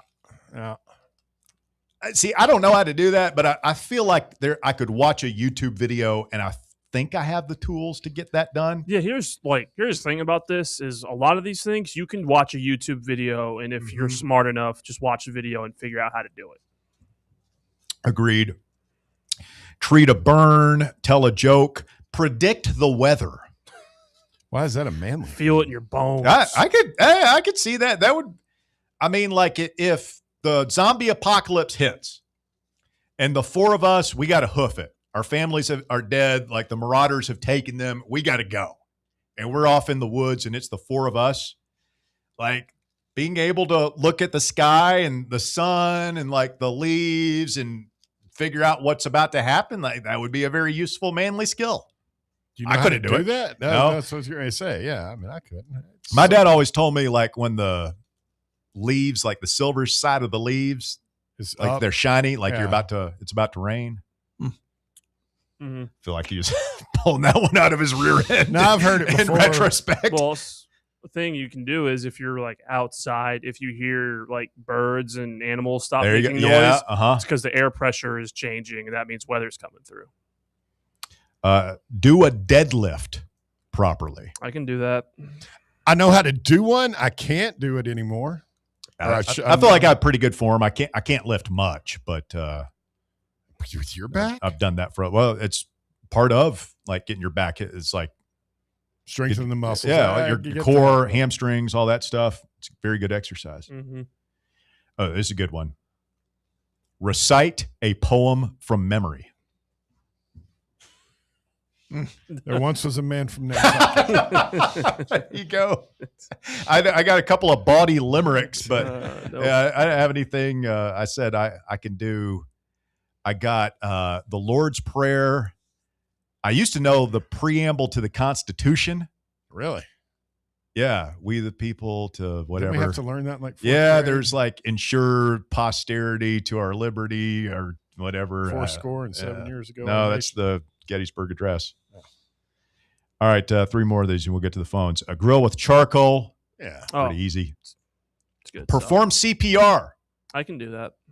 Especially since they took the breathing out of it. It's just the pressing now. What? It's like really all you got. Yeah. No, they didn't take the breathing out. I think of they CPR. did. No, they did They not. also let everybody know if you're doing it right, you're going to break the person's ribs. And second of all, they say that it's not. Yeah, to get to manually pump someone's heart from their chest. Yeah, look it up. I've been. They don't think it's very. I was trained on it for 8 years. It really doesn't do much. Sounds like Walker. It sounds like you should be listening to Walker instead of talking now. I've been certified in it too. I'm just telling you. I've seen where they say if you're doing You've been it right, certified in CPR. Yes, for years and years. I'm not now. I'd have to take a class again. It expires? Yeah, you got to go to. Yeah, it expires. Yeah, you have to go back and show the American. Throw Red a Cross. spiral. Sew a button. Yeah. Split firewood. Yeah. See, my wife challenged me on sew a button. I've never sewn a button before, but I maintain that if you give me a needle and a piece of string, I can get on there. I could do it. How hard could it might be? not. It might be like in the wrong spot and like not exactly perfect, but I can get on there. Yeah, how hard can it be, right? It's not that hard. Surely not. You end up jabbing yourself. DR Vol, you're on the drive. Fan Run Radio. Good afternoon, DR. Russ, I got so tickled. You're talking about your dad going to talk to salesmen. I remember that as a kid. My dad would start out nice, and I just thought, oh, God, he's going to explode. Because that's how it always ended with him. My dad's a big guy. He's 6'4", about 300 pounds most of my life. So he was very intimidating. But I do remember those days. Kind of scarred me, honestly. Yeah, I know, right? Because I remember, like, having the feelings like, I don't think this is how it's supposed to go, but I didn't know any better. And like you grow up and you figure out, hey, your parents meant well, but they didn't know everything. And sometimes you have to figure out a different way. Walker, you're going to realize this about your old man. It's like, he had a couple of things wrong. Like they all do. I mean, imagine Bear's son. Imagine my son. Oh God. Like coming to terms with like, oh man. But yeah, my dad. I wasn't with him for this one, but my younger brother, Mike, went with him once to look at a car. And he said that the car salesman asked my dad for his driver's license, like they all do, And he said, like, my dad just got immediately just like turned and left. Yeah, just left in a huff. He wasn't even going to give him the driver's license. He's like, no, I'm out of here. You have to give it to him because you're going to be test driving. It's like that. I think it's a legal requirement. Yeah, I mean they're going to let you drive around, and I don't think it was always that way though. Like back, I think that started in like the late '90s, maybe. I don't know. I mean, I can remember in the early '90s it being a thing. If you want to test drive a car, you got to give them your license. They're just going to let you drive off in a $30,000 car with nothing. That's what my dad expected. See, my dad was always fine. Like, the salesman come out there and talk to you. He'd ride with you in the test drive. Everything was good until we got in that office. And I remember one time in Humboldt, Tennessee, home of Doug Adkins. But the salesman brought a chair for all of us. I said, I don't think we'll be here that long. Because I just knew my dad was going to erupt. It was just... it's a very it's like adversarial thing. Oh, yeah. Yeah. You're in a world of pain right now. You're killing your father. That's awesome. You got to love dads. Yeah, you have to. Bear, I will say shout out to you. I hope you made your son proud yesterday. It was one of your better shows between the fat shaming and the Chinese accent. I was very entertained. Well, you're welcome. I strive every day to do my part here on the drive. To insult you as strive many people to as be possible, offend as many different people as possible. Okay. You know, like Notre Dame's got the sign, play like a champion today. Bears sign is offend someone. Offend someone today. Throw rocks at me, Bob. Live in a glass house. You've thoroughly trashed a poor VFL who's just trying to make the game day environment happy for everybody. I've not spoken about that guy in a while. Okay, but Tony and Bino and the rest of you old guys. Okay, but that's one vendetta that he has. You offend 5 people a show at least. Was there anything offensive? I just pronounced the name correctly. No, honestly, I wish that's how you talk when you do those Olympic updates. I would actually listen then. That's a food for thought. Bear had a great comment. Y'all brought up Dobbs last week, and y'all just glazed over it, and I died. And Bear's like, I would love to be Josh Dobbs, even with the hair thing. It was incredible. Absolutely incredible. I mean, I don't even recall that. There's so many things that Bear does on this show, says on this show that just slips under your radar, goes under the radar because I'm just exposed to it. Not only what do we do? About 48 minutes an hour. Like it's not only that, like I get the full 3 hours. So I get the full 60 minutes an hour plus like half an hour before the show and like 10, 15 minutes after the show. You don't come out of your little sphere of influence over there with Bob. I get the full 3 hours. I'm very aware of what's happening. A chore. I can tell that you're still upset about my comments about, you need to get healthier. But we won't go there. It's just, see that? Like there's just no reason to say that. That's kind of what we're talking about, buddy. Y'all brought up Thurl the Pearl. That's kind of how Basilio ended his show was about how he's out there with baseball. But he had a caller, and I cannot get over this, but it's not shocking coming from our jerk of a AD. There was a caller. He's got season tickets to the baseball game, and they've had a child, a 3-month-old, and they have to get a ticket for that kid every time they go in, a 3-month-old. Every time they go on the baseball stage. Has it always been like that? I don't. Has it always been like that, or is that something new? I don't know. I couldn't imagine taking voluntarily taking a 3-month-old to a baseball game. Well, that's your only option. I mean, they've got season tickets. I don't know. He acted like it was new, but also so is the kid. So I don't know. That's wild to me. I mean, I get you got season tickets, but you can't get grandma or granddad or close family member watch your 3-month-old. Danny White doesn't want no babies in Lindsey Nelson Stadium, DR. Babies can't buy beer. Well, that's true. We don't need any more. Walker, great comment. Hey, we got all the screaming we need in our stadiums with screaming Sterl. Babies don't want T-shirts. Can't wear them. That's true. That's true. Too small. Well, guys, that's all I got. I'm enjoying the show. Thank you. Thanks, man. DR. Appreciate the phone call. Find potable water. Find potable water? Mm-hmm. That's part of the list? Yeah. As in like drinkable water? Yes. Yes. I mean, you could find some. Where? Collect rainwater. Yeah. Look for a natural spring. That would probably be your first best bet. Yep. Change a flat tire. Yeah. You want to change a flat? I got a NASCAR team. I've changed many flat tires. I've never had to do it, but I probably could. I had helped my brother change a flat about a week or so ago. We got it done. How big a car? It was a truck, pickup truck. It was a big car, big tire. Break down a door. Yeah. I think we could all break down a door. Well, it depends on what kind of door. And I could say this. I won't go into details when I did this, but if you've ever kicked in a door, there's nothing like, it's one of the best feelings on earth. It's what I can only imagine like breaking a guitar on stage feels like, but like going up, because I do remember like going up to it, like I'm not sure this is going to work. Like I might hurt my hip, and my foot hit that door full force and it exploded off its hinges, like flew backwards 10 feet. Put the boost to somebody? Oh God, I felt great. No, I had to get in, but it was. You were locked out of your house? Well, I'm not going to go into details. Be a lot cooler if somebody had said something to you. It was AI story. You went in and kicked this guy's door and beat his ass. I felt like it. For saying I felt like to your wife. A badass. I felt like I could have. I felt like I could have. Like if Mike Tyson were on that other side of that door, I've been like, what? What? You would have been. I wish somebody would. Quick timeout. The Drive, Fan Run Radio. Oh, Brad and La Follette's on. Speaking of men. Train wrecks. Menly men.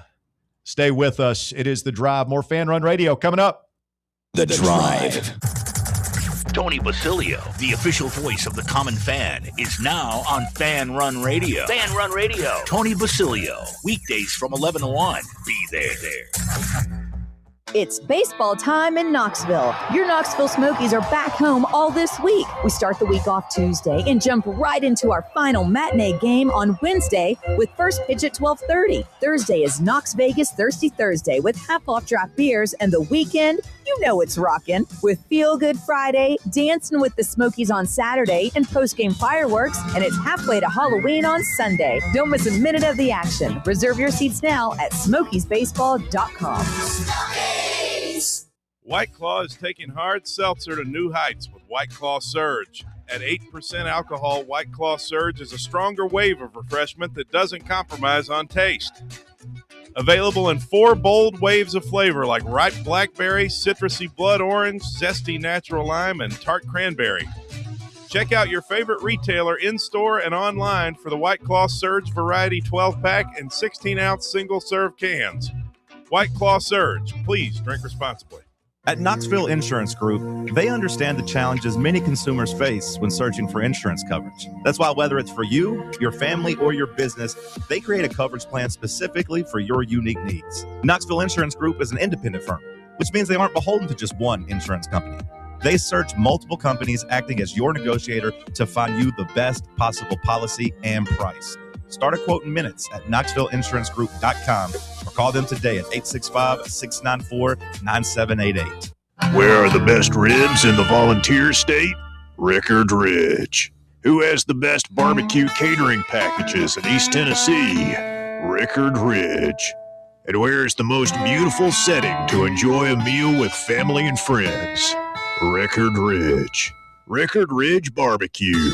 Just a quick ride up I-75, take exit 134, hang a right, and Rickard Ridge is on your left, just inside Cove Lake State Park. Vol fans, reimagine your home at Broadway Carpets and Flooring for any remodeling or building needs. With a variety of carpets, rugs, hardwood, vinyl, and stone, Broadway has all the flooring and installation options you're looking for, including pet-resistant products like Pet Perfect Carpet from Shaw Floors. Visit their showroom in downtown Knoxville or the location in West Knoxville located on Kingston Pike near Pellissippi Parkway today.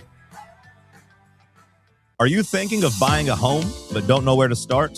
Well, call VF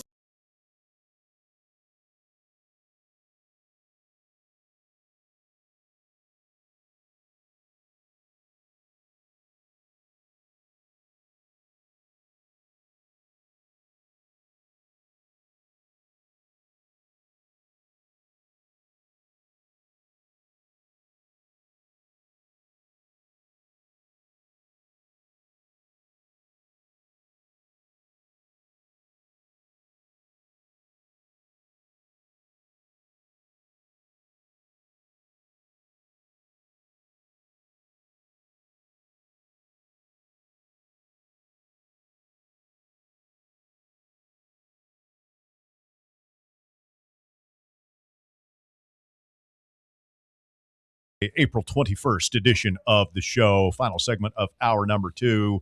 865-966-3435. Your phone number to get involved in the festivities this afternoon.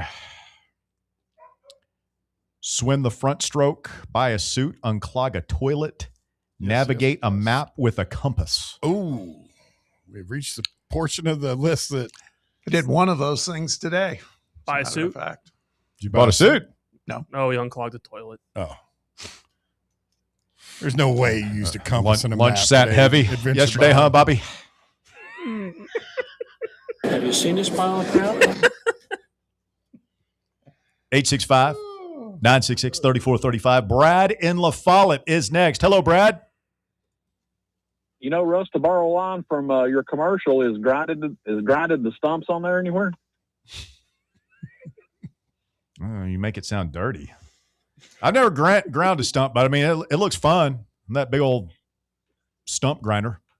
Oh yeah, you can drill holes in them, pour oil in them, and just set them on fire and just watch them burn for hours. That's pretty cool too. I've done that method before. You drill that big giant hole and you pour diesel. Really? Yeah, and then you can get it lit up and it'll burn. Diesel That does and sound kerosene. fun. And it'll poison the roots. Yeah, just to piggyback on DR's call, yeah, Bear was on one yesterday. He even took a shot at Raj, of all people, yesterday. I absolutely did not. How dare you, Yeah, sir? You were talking about the 5X shirt that you had there. And you Did kind of take a shot. Yeah. It's tough. Yeah. Backhand. Like you owe posthumous apology. I'm sorry. Roger knew better than anybody to apologize. I'm sorry. I rode around with that dude. He took a sausage biscuit of mine one time. So you're not apologizing to Took your sausage biscuit. Our As a matter of fact, I would argue Dearly I would argue departed you double guy. dipped. You kind of said like, "Hey, I'm a big generous guy," and then I gave this thing to a guy, because it's too. I mean, it didn't fit him. It was like a 10 on him. Bear is definitely the guy who gets something. He's excited about getting a gift, figures out that he can't use it, it doesn't fit or whatever, and then expects immediate gratitude when he gives it to somebody else as the, I don't know if that's I a was doing re-gift. something nice for Raj. Yeah, you were. I miss him terribly. I mean, I'm not casting aspersions. I got a couple of things already that I'm really excited about giving to people for Christmas next year that I was given for Christmas this past year that I don't want. Okay. Yeah, go ahead and act like y'all don't know what I'm talking about. You get that thing, you're like, oh yeah, that'll be a good present for Bill next year. Mm-hmm. Yeah, somewhere along the line, my mom was convinced that I loved ducks, and so she started giving me all sorts of stuff with ducks. You strike me Did as you a ever big tell her? duck guy. Nah, I just played along. Just like, You don't want to hurt her feelings. nah, I kept I a few thought you because liked ducks. she's gone now. So I always look at them, but it's like, I don't know what the hell you were thinking, but love you. Well, yeah. That's your Now thing. you kind of do like ducks because they remind you of mom. Ducks are talk about salty. Boy, ducks are Salty. Ducks? Yeah, they I've got never eaten one. No, I'm not talking. That was not it. I was talking about their disposition, not their taste. Ducks can be rude. Those Canadian geese can be jerks sometimes too. Oh yeah. I hate geese. Whoa. They're the worst animals on earth. Okay. The worst. Hiss at you. Yeah, they're the They're worst. the worst animals on Yep, there. there's nothing worse than a goose. Okay. Guys, switching to sports here. I mean, I know we're killing it right now in basketball recruiting and everything, and this influx of money that we seem to have right now. But has anybody brought this up? I mean, where was all this money at when we were trying to find a quarterback?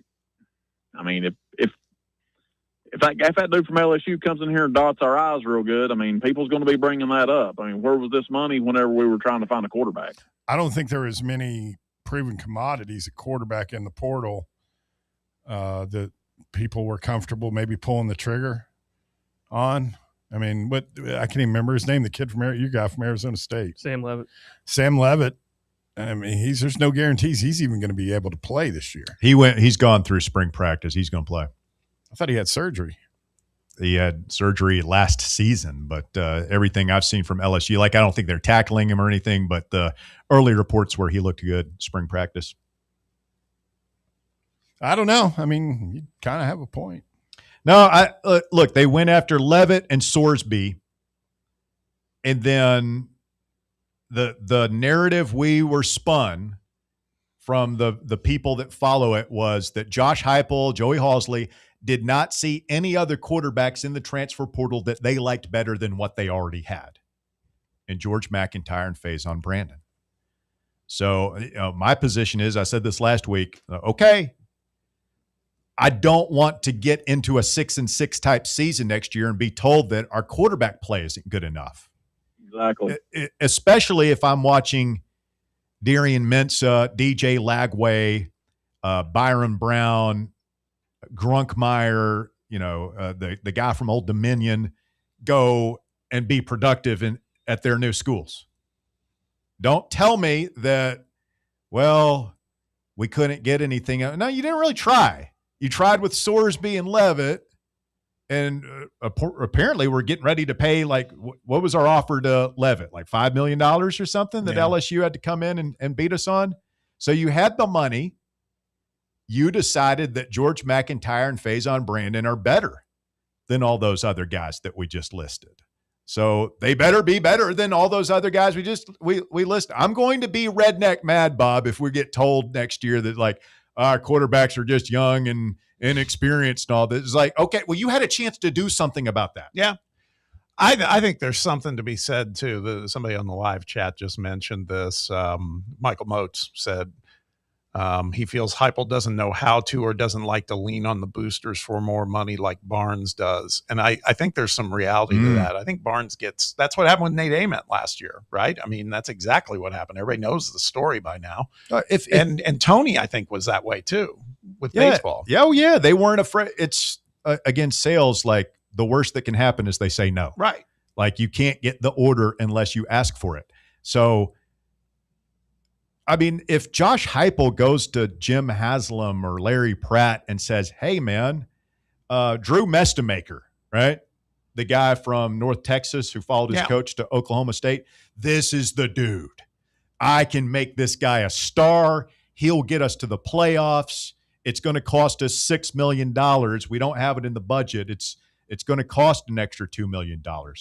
Can you write the check? He'll write the check because football is football. If they'll do it for basketball and baseball, they'll do it for football, but you got to ask for it. Yeah. Do you think Josh Hypel has to go through Danny White to get the Haslams or the big money people? Or it's a good question. I don't know. It definitely feels like, for Rick Barnes anyway, like that he goes straight to Big Jim. Yeah. Right. He's got a direct line. Yeah. All right, guys. That's all I had. Appreciate it. Thank you, Brad.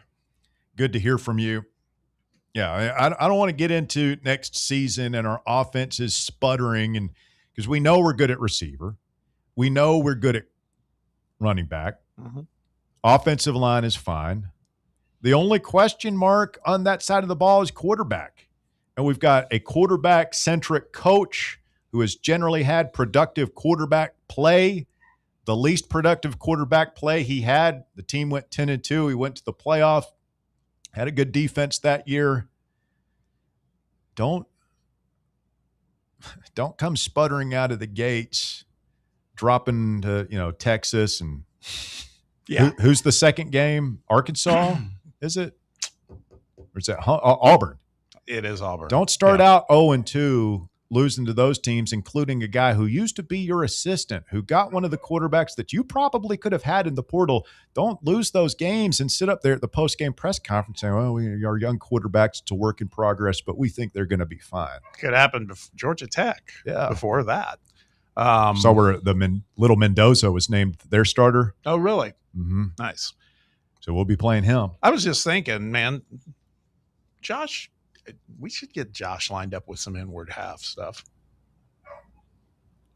I think he's contractually obligated to wear Nike for the next 2 months and then Adidas. Why do you say that, Bob? This stuff it's flattering. It works. Flattering how? What are you doing right now? Just saying. What are you doing? I'm just How is sitting it here flattering? looking at us on video. No. Ham-handed attempt to poke fun at our coach. We for his finally weight problems. have some legitimate football conversation for the first time in what feels like weeks, and you've immediately got to take it into a place that Bear doesn't even feel comfortable going. I mean, if that doesn't tell you that you're on the wrong path, Bob, I think you guys are you're drawing a lot of conclusions. You can't even say it with a straight face. You can't. Although I do subscribe to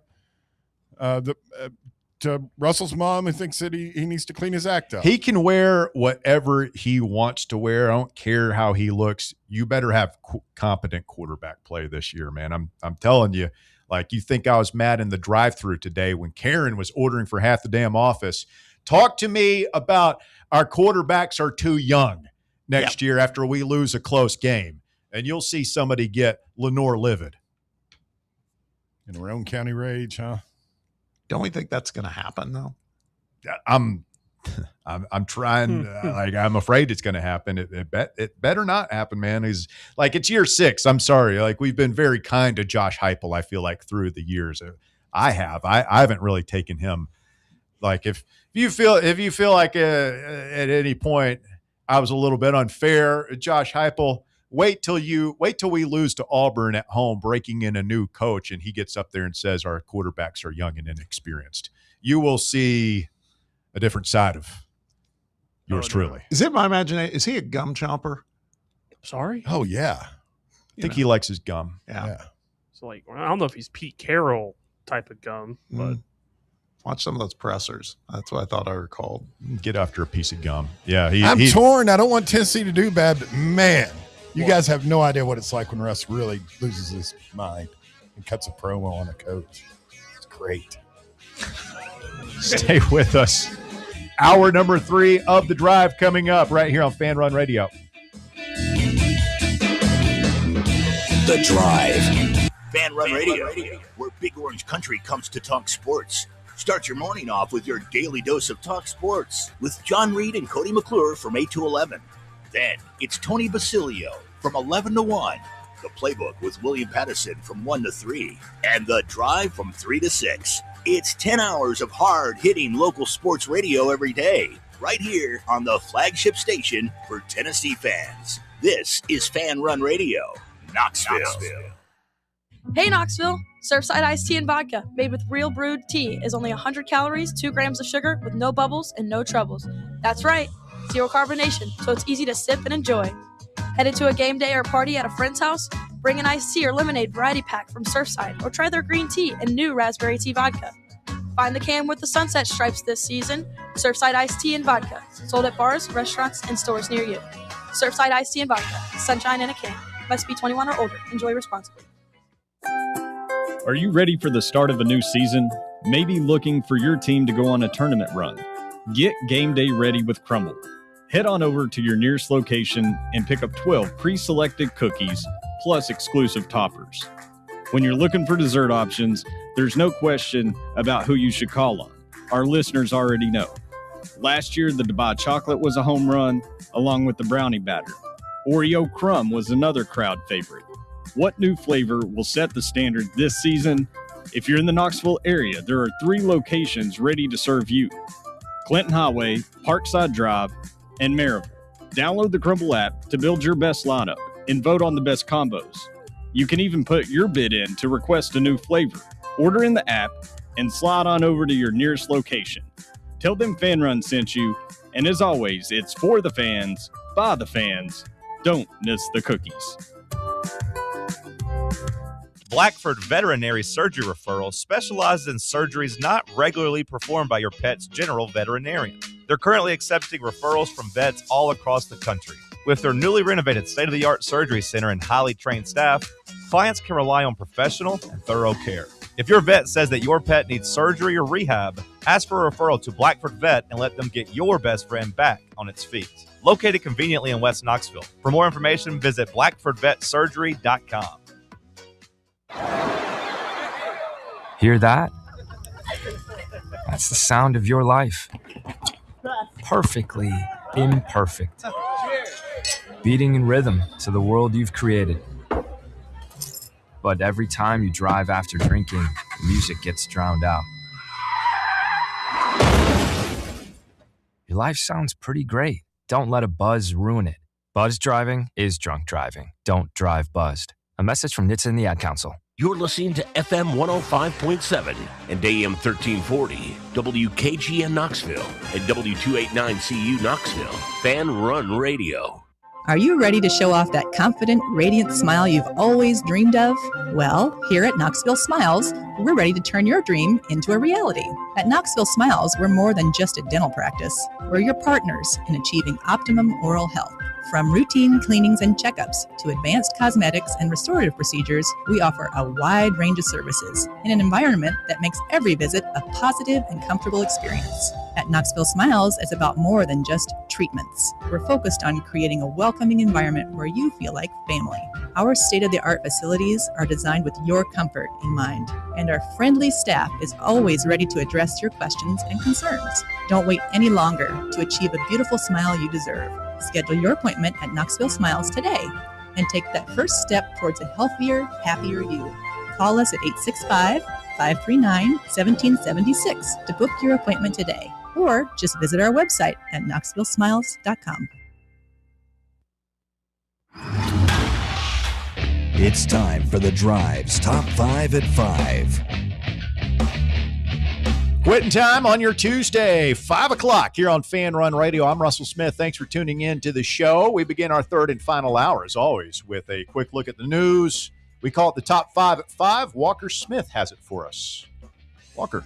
At number 1, Tennessee sets to take on the midweek minefield again today, with Lipscomb coming to town for a game tonight. First pitch is at 6 p.m. from Lindsey Nelson Stadium and is streaming on SEC Network Plus. Nick Abraham will start on the mound. Pitcher Abraham threw many strikes. Hopefully. Lineup tonight, Garrett Wright, Henry Ford batting second. Reese Chapman, Grinlinger, Grimmer, Stone Lawless catching. Blaine Brown still in left, hitting seventh. Manny Mirren at shortstop hitting 8th. Levi Clark in the 9-hole playing first. Hopefully Levi can stay on his hot streak here. Need him to get hot. Did you say, is Brown in the lineup? Yeah. Hitting 7th, playing left field. No Abernathy again. Maybe just giving him a rest? Letting someone else play? They did this Sunday as well. Is he hurt? I don't know. There's a lot of speculation here because he scored, I want to say, 3 of our 5 or 6 runs that we had the first 2 games against Ole Miss. And then he's not in the lineup the next day. It would seem rest related if he's dealing with something, maybe. Maybe there's a nagging injury we don't know about. Maybe there's a disciplinary thing. See, this is what, you're left to fill the vacuum here because we don't really know what's going on there. I know what I see, and he's a more productive player right now than Blaine Brown. Yeah. And that feels like an easy switch that you could make. Or you could move Garrett Wright to left field and start Jay in center. But it feels like, unless there's a story with Abernathy that we don't know about, that you're making the conscious decision to play Brown over him, which doesn't compute in my mind. And I know a lot of people are down on Blaine. He's obviously on the struggle bus big time right now. He is a talent. Right. He is going to be drafted after next season on potential alone. So I want to keep him in the fold, but maybe you set him down right now and hope he can work it out in the Cape. I don't know. I wish there was like minor league college baseball where you could send a guy to work on some stuff. Yeah, right. Can we send him back with Lipscomb? Like, hey, you're just going to play in whatever that league, the OVC, for the rest of the year. Yeah. See a bunch of noodle arms. Yeah, and hopefully get some confidence going. Minor league affiliate out in Nashville. Exactly. Would be good. Play a couple of games with Pelisippi this weekend. Yeah. Let's go get some more at-bats, focus on a certain thing. At number 2, Kentucky Governor Andy Beshear. I think it's Beshear. Beshear. There you go. Andy Beshear has publicly questioned the decision-making at the University of Kentucky. including the Always a seven-figure good gig sign. retiring athletic director Mitch Barnhart was recently given. Quote, I am losing confidence and growing increasingly concerned with the management and decision-making at Kentucky, he said in a statement earlier today. My concerns include the creation of a new $1 million job that has no defined duties, and the announcement that the new dean of law was the only candidate not recommended by law school faculty. So it was a good sign when the governor is giving a public vote of no confidence in the leadership of the state university. Mm-hmm. Things are going well up there in Lexington. Well, and it just, like Bob, you and I were talking earlier, rumblings that maybe a couple of boosters are growing a little tired of the Danny White experience. Hearing a little bit of that. I just remember where we were, right? And Danny White, yeah, he's a lot with the way he's got his hands in our pockets constantly. Yeah, it's a lot. But damn it, man. Remember what a dysfunctional mess this was before he and Dondi got here? Remember, we had Dondi's predecessor on camera eating his boogers at a press conference. Well, yeah, guys got to eat. Yeah, the Fulmer thing, whatever happened there, Dave Hart, Bahama John. The infamous all-coach press conference thing. We're an embarrassment. What was it, Aretha Franklin, Chain of Fools? Yeah. It was cha-cha-chain up in that place. And say what you want about Danny, we won an SEC championship in golf today. We generally winning in all these sports. Yeah, there's been some hiccups here of late, but it ain't like it used to be. Like a hiccup this year, it's like, oh man, our baseball team is struggling to make it. Oh man, our football team might go through a gap year here. It's not like the football team is 5-7. The basketball team is going on its third coach in like the last 4 years, and we don't care about baseball because it's not really a thing here. Like that's what it was like before. Yeah, so I'm a little bit like, if you're going to make any sort of leadership changes, like, man, be careful what you wish for. I hope it gets better, but it can get a whole hell of a lot worse. Mm-hmm. I just think it's that whole intersecting of, to your point, those teams, some teams are not doing as well as they have. But again, I've said it before, I'll say it again. There's no qualms with them reaching out saying, hey, by the way, we're going to drive our ticket prices up a little. So if you love us, dig deep. That's the part that's hard. Love us, dig. Yeah, it's the money thing. Yeah. So at number 3, Mike Vrabel said the New England Patriots and their fans will, quote, get the best version of me going forward after the New York Post published photos that appeared to show the coach embracing and holding hands with former athletic reporter Diana Rossini. They're just friends. Vrabel shared no details about what he called, quote, a personal and private matter, or his relationship with Rossini in the photos of the pair spending time together in Arizona. He said he had conversations that were positive and productive with Patriots players when they reported to voluntary workouts earlier this week. Old Vrabes. How frosty do you think it's been at his house? I don't know, man. Whew. Did he get caught or did she know? The football coach marriages are not like normal marriages. It's like being married to a cop. No, it's just like you don't see them. Like, because they're such workaholics, they're always at work. And I'm not saying that all football coaches cheat on their wives. I'm not saying that at all. But like, it's just different. Like, Bob, like if your wife only saw you for more than an hour, like once a week or less, like that's not your world. It's not my world. Like, football coaches and their wives, like they kind of know that going into the deal. So it's just a different deal. So my point is, like, I don't know what their arrangement was, what their status was, all that stuff, but probably wasn't happy. All I can think of is that Biz Markie song. Say he's just a friend. Yeah.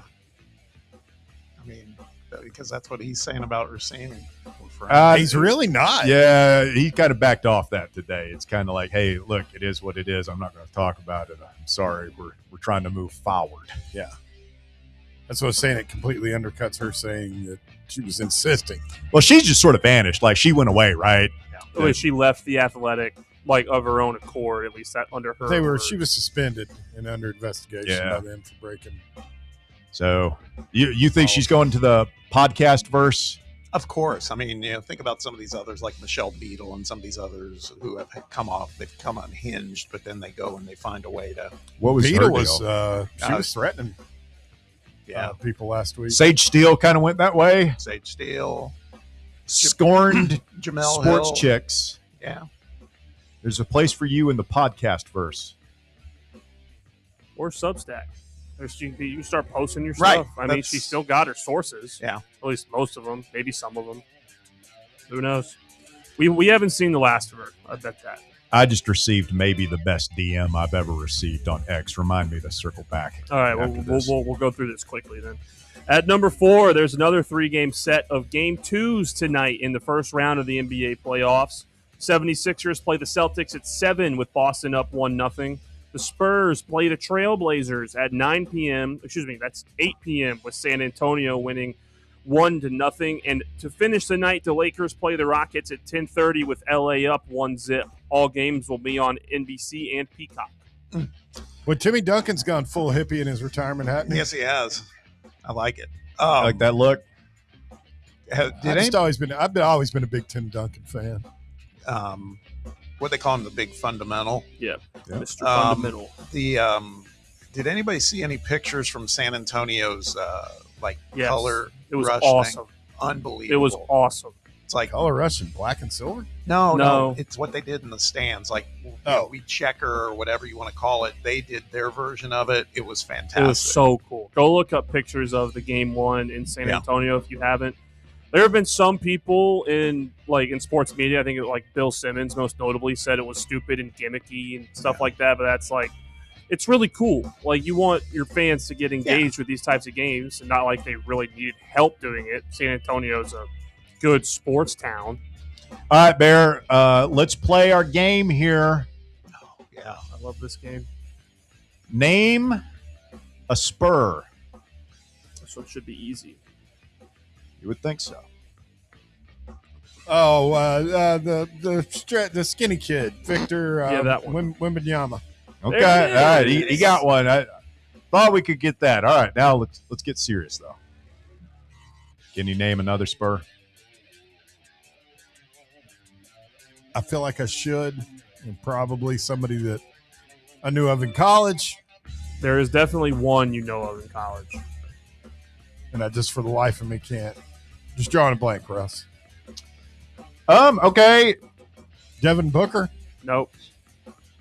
There is a former Kentucky player in their starting 5. He was very good at Kentucky. SGA?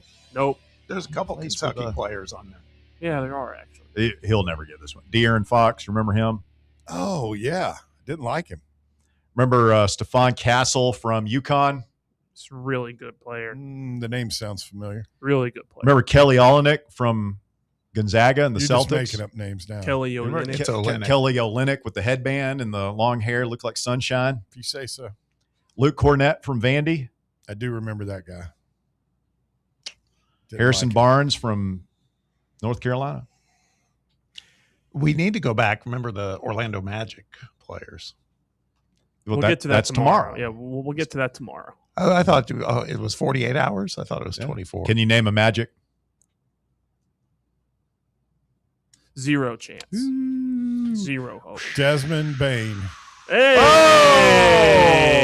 Oh, nice. Didn't go for Banchero. I thought that he might get that one.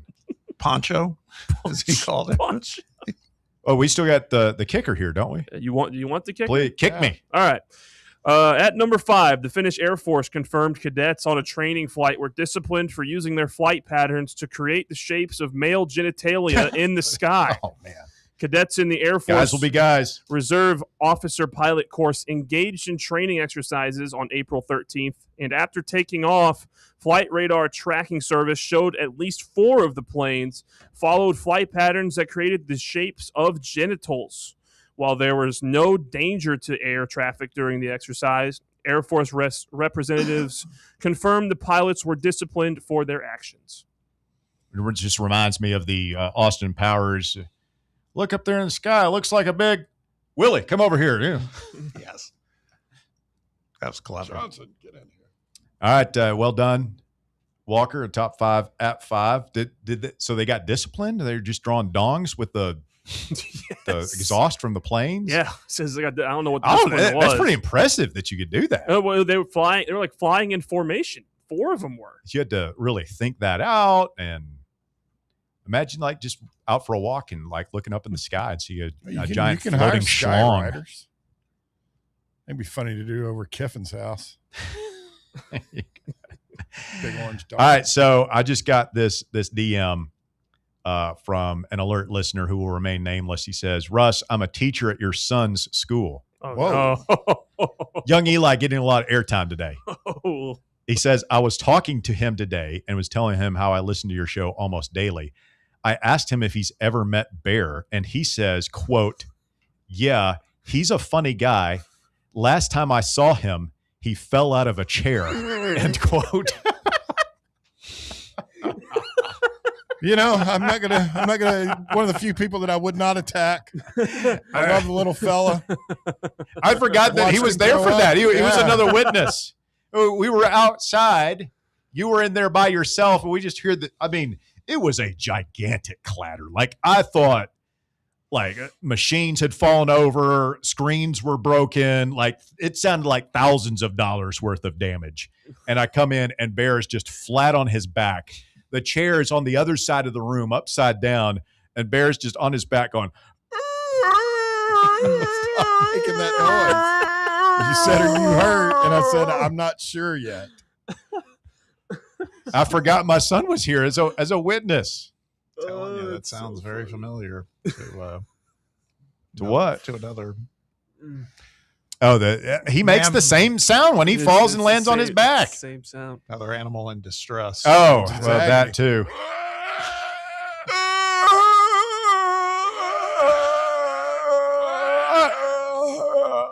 I believe Bob's obsessed with that button on the soundboard. Oh, it's great. He asks for it every time. We'll go open lines the rest of the way.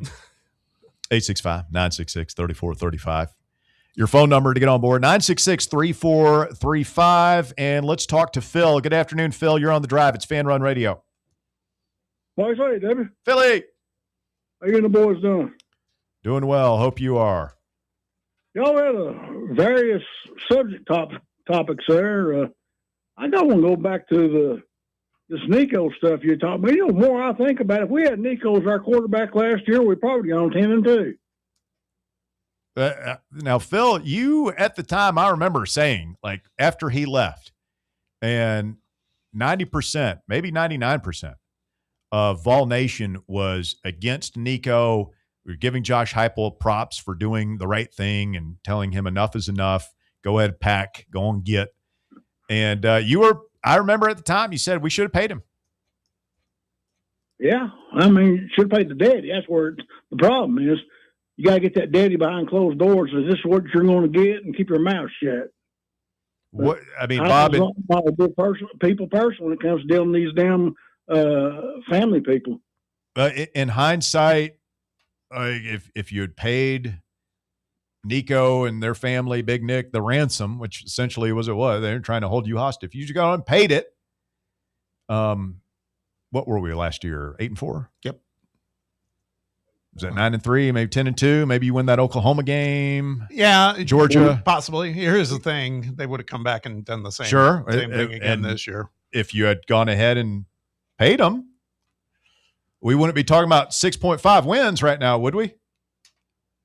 But here's the thing: if you had won more games last year, this Knowles guy probably isn't here. Yeah, you're probably rolling with Tim Banks again. That's true. Uncle Fluffy's up in that. Like, who knows the domino effect of the Iamaleavas doing what they did is going to be felt for at least another season or two. Well, it's on Hypel, though. He brought him in here to begin with. So, I mean. Yeah, I mean, it seemed like a good idea. They paid him before he even got here. Let's get real. Sure. Why not? But now you can, it's even worse now. Now it's NIL's going full tour and everything now. I mean, we're probably not paying Faison and GMAC combined what you would pay Nico. Do you think? Are they both getting $2 million, you think? Nico be getting at least $5 million, if Probably true. Yeah, that's probably right. I'd say it probably would be the combination of what we were paying those two. I would say the big boosters are tired of throwing money at Danny White and getting mediocre results in football. That's the reason why Rick Barnes is kind of getting the benefit of the doubt and throw money. And plus, he's at the end of his rope on his career here. They want to get to the Final Four. I think Michael's never going to get an SEC championship. I think you're right, Phil. I think that's again, that's some of the stuff we're kind of hearing in the background. Well, it's got to be easier in Hypel's defense. He's got a roster of 100 guys now. Even if you went back to the 85 days and factored in the Pruitt sanctions, and he's playing with like 80 scholarship players, you're asking a lot when you keep going back for a roster of 80. Rick really only needs, he's got, maybe 4 or 5 guys on the roster that aren't going to be making that much. It's whatever. And he really only needs like 2 or 3 dudes the past couple of years. Now it's like he's asking for 4 or 5. A little bit easier ask than, hey, I need 20 players this year. Well, they gave Kim Caldwell all that money and screwed the baseball program. I mean, what are the priorities over there now? I mean, I think football will always be a priority. You can argue that they're going about it wrong. We can have that conversation. Men's basketball is a moneymaker. That should be a priority. That's going well. I don't think anybody would argue otherwise. Baseball and women's basketball is just, how much money do you want to put? How important is it to you? That answer is going to be different from different people, All honesty, Bruce Pearl and Rick Barnes have made Tennessee basketball the best program on UT's campus right now. I would agree. I think that's right. It's a top 15 job, and the rest of our men's sports are mediocre. You just see the golf team, women's golf team won, so that's nice. It's Danny White. He'll probably, hold a parade for that, It's a championship, Phil. Hang a banner. When did we stop caring about championships? On these recruits, I hope we get Juke Harris. And if we don't, we need to go out and get 2 big guys because all we got is 2 post players inside, right? Well, we need at least 1 big guy anyway, regardless. And, I'd take Juke right now, Juke and 2 bigs. Yeah. And be done with it. Like, I would be over the moon if you got Juke Harris, the kid from Boston College, and any other guy 6'10" or taller. I'd say fantastic. Yeah, the Bamboye kid, I'd take him. Juke is now. Yeah, he's got upside. He's got upside. Juke, because John Blackwell from Wisconsin committed to Duke just in the last hour or so. The 2 highest remaining assets out there from the portal are Juke and Momcilovic from Iowa State. And Kentucky's convinced they're going to get him. Is Chris Anderson in the portal yet? No. Nope. Well, there's a lot of speculation that he's going to be in the portal by the end of the day. Do you think it'll happen? I don't know. Boy, he's a nice player, though, if he gets in there. He's better than Todd Tanner. I mean, yeah, he's going to make some money. I don't think Tanner's getting in, man. And Tennessee was second for him when we went to Texas Tech. Yeah. Well, there's some rumors floating around that he's also tight with this Bamboye kid, the big. Oh, really? Yeah, from Texas Tech. So who knows? I don't think Tanner's coming out. I could be wrong. I don't either. I think he's staying put. Well, Vanderbilt's roster's not near as good as ours, but, it is what it is. Yeah. I'm sure Vanderbilt's going to pay him close to what we're going to offer him. What do you think? I would think so. I mean, are we still having this conversation? What's up? Tyler Tanner? No, talking about what Vanderbilt would have to pay to keep him just from going into I assume that they've already done that, right? We'll see.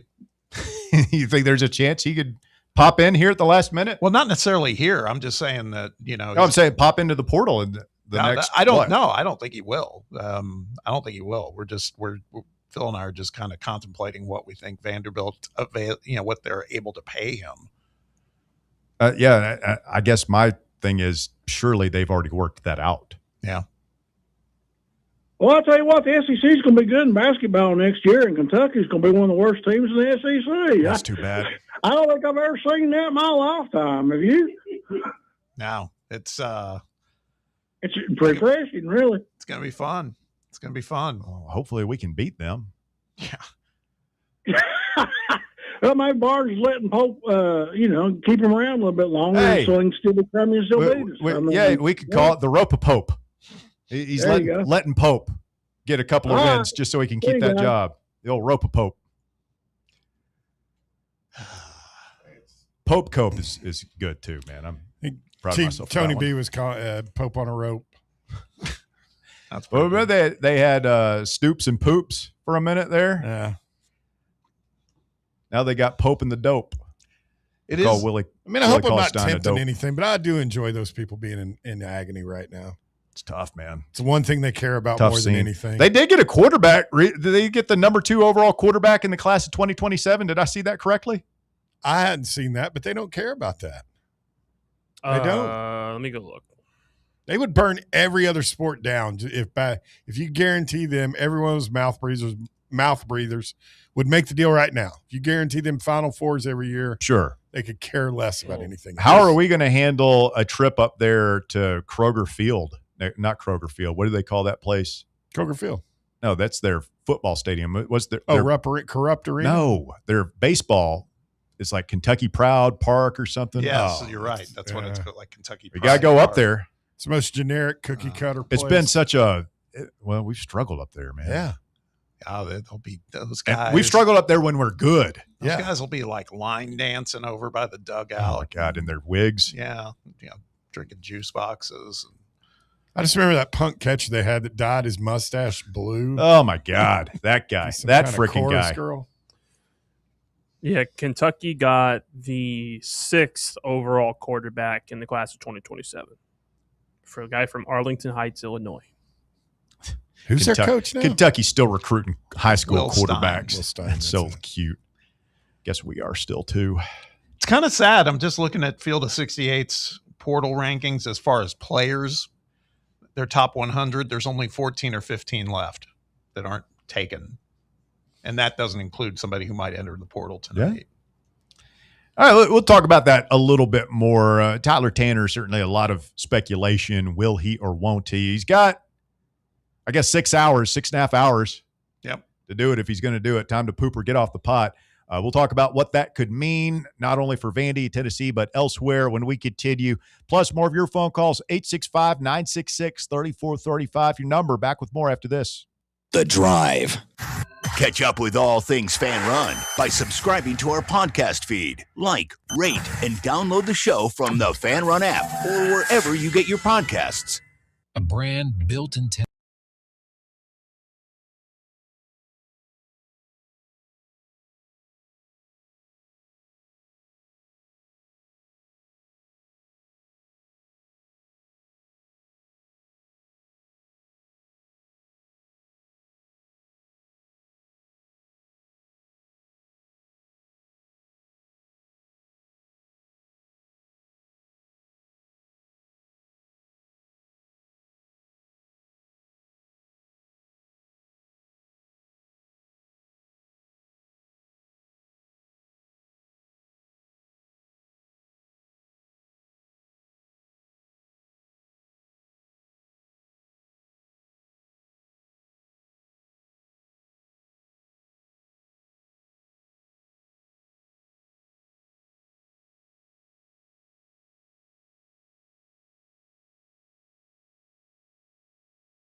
at the top of the hour against the Lipscomb Bisons. Yes, that is Bisons plural.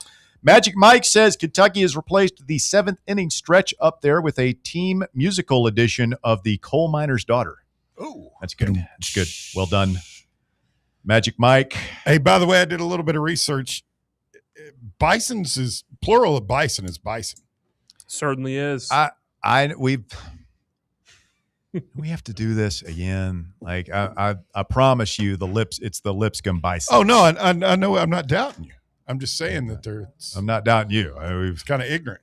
Staying with Kentucky, I gotta say this one. Kyle Tucker, who's with I think CBS Sports now, who used to be with The Athletic and has through lines to Kentucky. Used to be on KSR. I think he was with the Courier Journal. He's been kind of going back and forth with Matt Jones, but he posted a few hours ago. He said, and I quote, "Kentucky's problem isn't that Mark Pope missed a big guy with bad feet in the portal. It's that Michigan is reloading. UConn, Florida, and Illinois are all bringing back studs. Duke is stacked, and you're Kentucky, but no longer Kentucky." Oh, kind of feel like we stole Kentucky's mojo. Ugh. Love it. Love it. Is the IT program in the conference? Well, yeah, all we'll ever hear. They'll be back at some. They've got too much money and too much passion not to they'll get be it back right eventually. And they're just going to have to fire this Pope guy and go out and get somebody else. And I that's a good question to pose: is who is the IT team in the conference? I think it's Florida, and I mean, won the national title. We're good this year, but tripped up in the tournament, and now they return almost everybody next year. Fans, I don't really think they care about basketball down there. No, but they win. You imagine what we would do if we for a national championship in basketball? It'd be crazy. What do you think Phil would do if we won a national title? I would be afraid that he would die quickly because I sometimes wonder if that's all. Take me now, Lord. I'm done. I just want to see it one time, Bear. I'd be worried about every member of All Nation. Let's get Joshy Boy in here next. Hello, Josh. You're on the drive. Fan Run Radio. He's not accidentally detonated him. It's not accidentally. Sometimes when we push this button over here, it just hangs up on you. It's the button's fault. 865 is it not 966-3435, your phone number if you want to get on board. 966-3435 if you want to chime in on this edition of The Drive. What else we got going on? Lane Kiffin trolling. Got another visitor for Lady Vols tomorrow from Maryland. Can we recruit a Smith? Kayleen Schmeichel. Oh, that's better. That's better. It's not, I mean, that's the first American name that we've recruited. Not to be too xenophobic, jingoistic, whatever, but that's gonna be tough on my guy Brian Rice next year. No kidding. This gal though averaged 17.2 points per game in her career at Maryland. So Power 5 conference player. What position does she play? Guard, another guard. We're just not going to have. Like I said, we're going to be a bunch of little rascals. I mean, we couldn't have gone after the young lady who ended up at Oklahoma State. There's no way she could have functioned in this system. No, you're right. Why would you bring that up? Because it's because you want to make a fat joke about somebody's daughter. No, the only reason you could have brought that up is because you want to talk about how big she is. No, I'm not. I'm just saying that I knew from the start we wouldn't be recruiting her. Why'd you know that? Why? Because of the style of basketball Kim Caldwell plays. Why is she a bad match for it? Well, because she's like Andre the Giant. She's just humongous. That's good. All right, she's let's not going get to be running up Joshy down the Boy floor. again.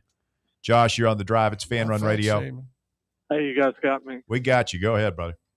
She's a great basketball player, by the way. Fantastic. Certainly is one of the best in the country. That's why there was a bidding war for her. I'm just saying, I don't think she would fit our system. Tough to handle underneath. In Oklahoma State, they probably paid her a lot. Why? So they did $1.5 million. That's the way it is nowadays. She is Joshy. She's the third highest paid women's basketball player in the world. They're saying is she the female equivalent of Bryant Big Country Reeves? Speaking of Oklahoma State, yeah, is that a good comp? I don't know. Favorable comp. Yeah, she's only behind Asia Wilson and Aaliyah Boston in the WNBA now. Oh well. Yeah. So here's what I think is going to happen. Donovan stepping away. I think he's going to take a year off. And if that Kentucky job opens up next year, if Pope gets fired, I could see them going all in and going after Billy Donovan. I think you're right. And I don't think it'd be an if. Billy Donovan is going to be the white whale for a number of programs. Could be us. I think Pope, the which is just going to be absolutely beyond unfair. The pressure, the only way he probably keeps his job is to get to like a Final Four, and he doesn't have the talent right now. At least. Because I don't know if Florida would rehire him. What do you think, Bob? If Golden ends up going to Golden State, I don't know. That's an interesting question. I don't know. I mean, why wouldn't they? I guess that's a fair point too. I don't see why they wouldn't be interested in him. His name's on the court. Why wouldn't? Yeah, I know that. Yeah. But Bob, you've followed him probably closer because he's been off my radar in the NBA. Like what's he like? What's your sense of him as far as what he might want to do, given what you know about him as a person? Like, because maybe he wants to stay in professional basketball. Maybe he doesn't want to come back to college. Or maybe he's ready to do something else. But I mean, this was his move. That was his move up. He left Oklahoma City and I think went for bigger money to Chicago. I don't know. I don't know if he'd want to go to a third NBA team. I mean, that's he may be done with coaching. He may just do like a studio analyst. Do that. Yeah, I'd struggle to see him having the chops to do that, honestly. Well, is he from Brooklyn? I want to say he's a New York guy, right? He is a New York guy, but he was in West Virginia. He was in Florida. He's Oklahoma City. Like, culture doesn't seem as in Chicago. Is he a guy that if he comes back to college basketball, he's just looking for quote unquote the best job? I remember from the reporting back when all the UNC stuff was going on, the big thing about him was that he is very loyal to the people that employ him and the jobs that he has. It's one of the reasons why he didn't want to leave the Bulls job in the middle of the season. So if you hear about that, if he's a really loyal guy, why wouldn't that open a door to go back to Florida if Golden leaves? It's true. True. Yeah. So one last thing. I held my end of the deal. I'm still waiting for an apology from Phil. Have a good day. Wait till the end of time. It's not coming. I'm sorry. Well, and I'm not positive that he owes you one. He does. My team went over the tape. He did not do what you're accusing him of doing. I was here when it happened. It deserves it. No, I mean you can't just say that, Walker. He did not call Joshy Boy the R word. He didn't do that.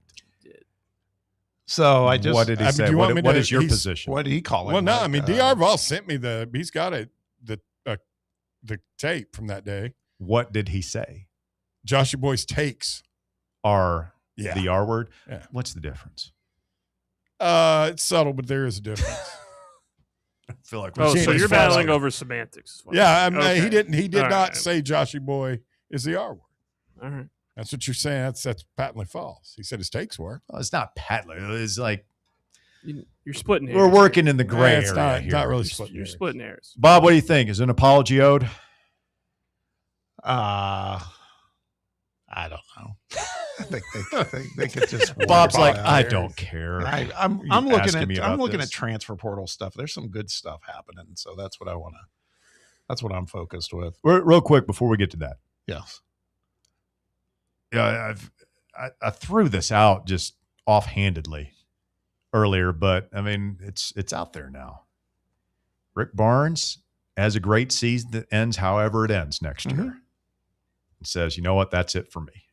Riding off into the sunset. I mean, could you envision a scenario where Billy Donovan succeeds Rick Barnes here in Knoxville? I don't know. There's part of me that romanticizes it just from the standpoint of, God, it'd be great to have another nail to drill into Kentucky, and Florida. But I don't see it myself. I could simply for the fact if he's looking for a job, if he wants to come back to the college game. I mean, Rick Barnes is going to leave this place whenever he does turns in his keys. I mean, it's a Ferrari. Yeah. Just waiting. But so's Florida if he wanted to go back there. I mean, yeah, it just all depends. I mean, yeah, that is one thing that it gives me a little bit of comfort. You know, I don't like thinking about when Barnes is going to retire, but we are one of the top jobs in the country now. I wonder what kind of relationship Barnes and Billy Donovan have. They have to know each other. Maybe they're not Barnes best knows friends. everybody. Yeah.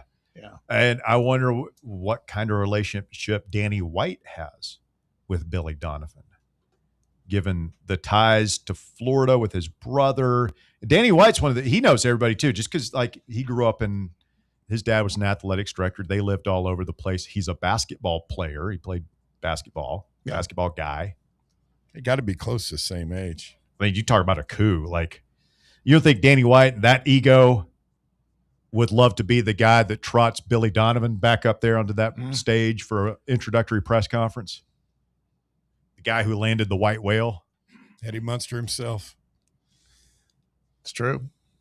I never really liked Donovan just because I hated his guts. played it, just because he was a Gator, you know. Yeah. I'd have to get past that, but I didn't like him. I didn't like white chocolate when he was down there. I didn't like any. All of them. Go to hell. Who was for me, the most punchable Billy Donovan player was, and there are a lot of them. We can go through them. No, there's Joe one. Kim Noah, Teddy Bingo. Dupay. There were so many, but for me, it is Mike Miller, number one, a significant gap, and then whoever you want at number two. Oh, for me, it's Matt Walsh. Really? Oh, yeah. For me, it's Joe Kim Noah. I hate that guy. I've had a grudging respect for Noah. I didn't at all. Man. It was tough for me to have any issue with any of those guys, man. They were tough as hell. Like I like going back and watching the video where he loses his front teeth against us. I think it's funny. You like going back and watching it, like you just sit there and watch it and then just giggle. Occasionally, yeah. Back when, we had it amuses you. Bruce get aroused. I didn't say I was watching it with my pants off. I'm like, yeah, get him. Bust his grill. Wow. Come on, CJ. That's what she said. Oh, God. You think that was a dirty shot by CJ? It's basketball, man. Swinging elbows, stuff happens. Mm-hmm. So, what's going on in the portal? Well, Vanderbilt, and I think this is noteworthy because as we were waiting to see if Tyler Tanner does, in fact, enter the portal, they're getting stronger. They got a commitment from Sebastian Williams-Adams, who just left Auburn yesterday. Quick. Yeah. Quick. Like he wasn't tampered with. No tampering there. 6'8", strong as hell. He was a true freshman this year. He was a little raw, but that's a good pickup for Vandy. They're slowly getting some players there. And then Walker, your guy, you got a new big man, Arizona State. Yeah. Is it the kid from St. Mary's? Yeah, that's coming over. Paulius Randy Bennett. Marascus. Yes. You guys going to suck less this year, you think? Oh. He was ranked number 8 in the transfer portal rankings. So yeah, he's really good. That's a big get. Hewitt Pruitt says Billy Donovan will become the hoops version of John Gruden. I love Tennessee. I got a lot of orange blood in my body. I mean, Billy's that crazy. John Gruden's nuts, dude. I love Tennessee. I gotta go watch some of that new QB camp stuff he's doing. Good. I've only seen like clips from it. Yeah, me too. He's insane. Oh, guy's just nuts. Did you see my favorite clip I've seen is with Ty Simpson, the stumble play?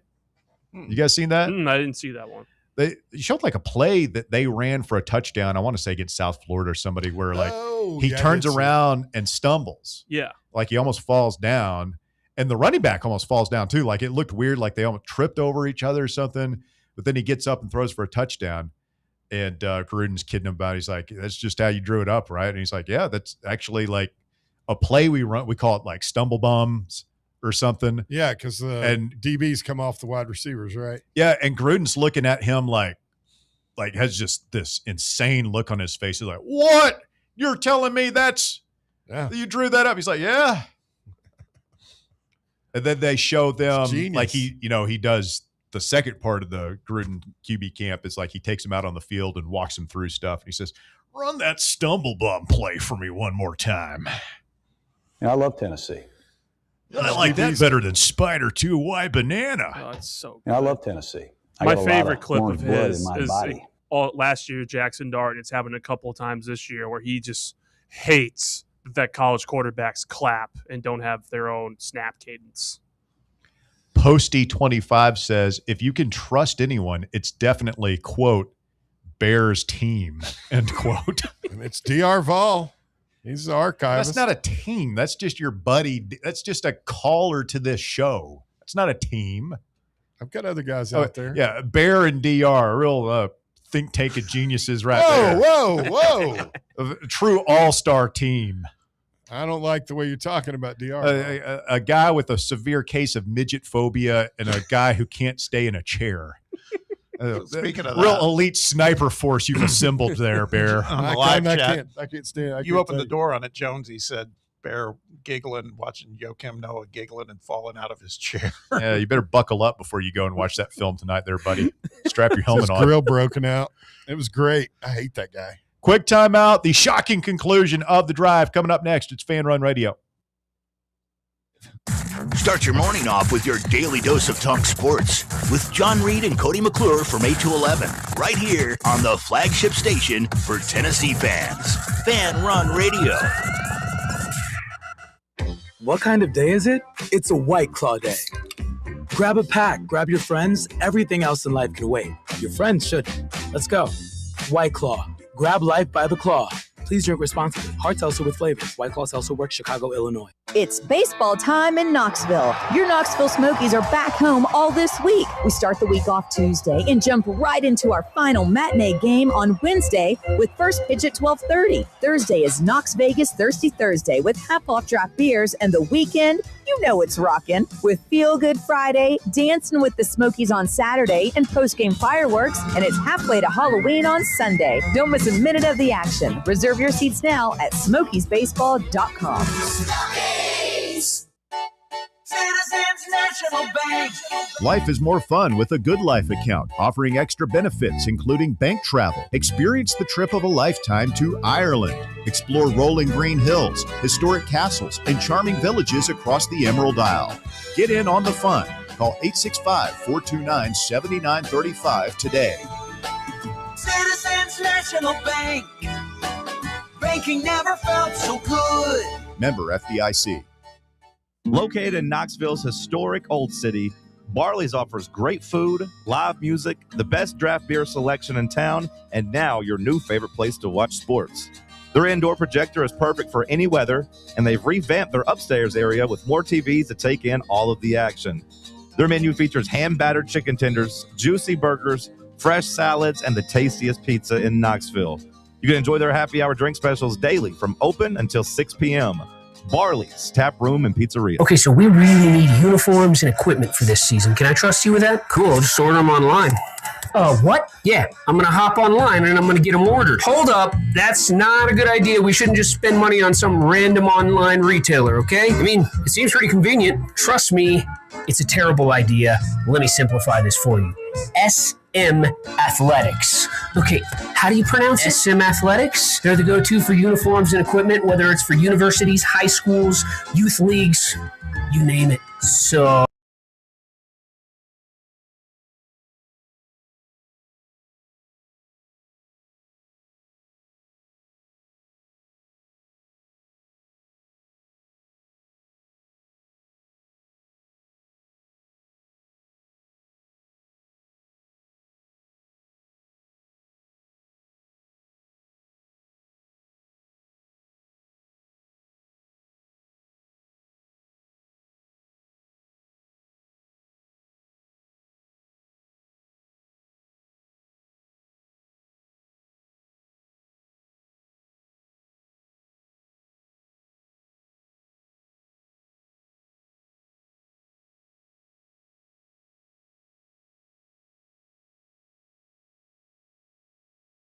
Thanks for being with us here today. I've had a lot of fun on the air this afternoon, and look forward to getting into some more of this NFL draft stuff starting tomorrow with the draft coming up on Thursday, real quickly, we get Roberto in here. Have you guys seen some of the rumors about Jermod McCoy and his health situation going on? I heard something on Talk Sports this morning. He had a bone plug.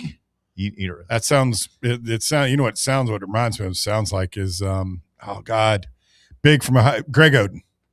Yeah, I've never heard of a bone plug. I think it's not in the knee that he just had operated on. It's the other knee. Yeah. Yeah. Is that something like microfracture? Is it related to that? Gosh, you're the doctor. Microfracture surgery, it used to be like last gasp for an athlete.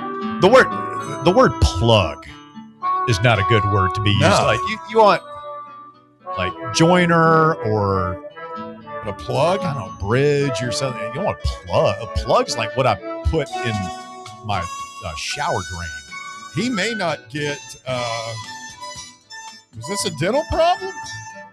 A dental problem? No, it's in his knee, Bear.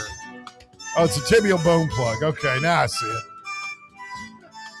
The tibia is not in your mouth, Doc.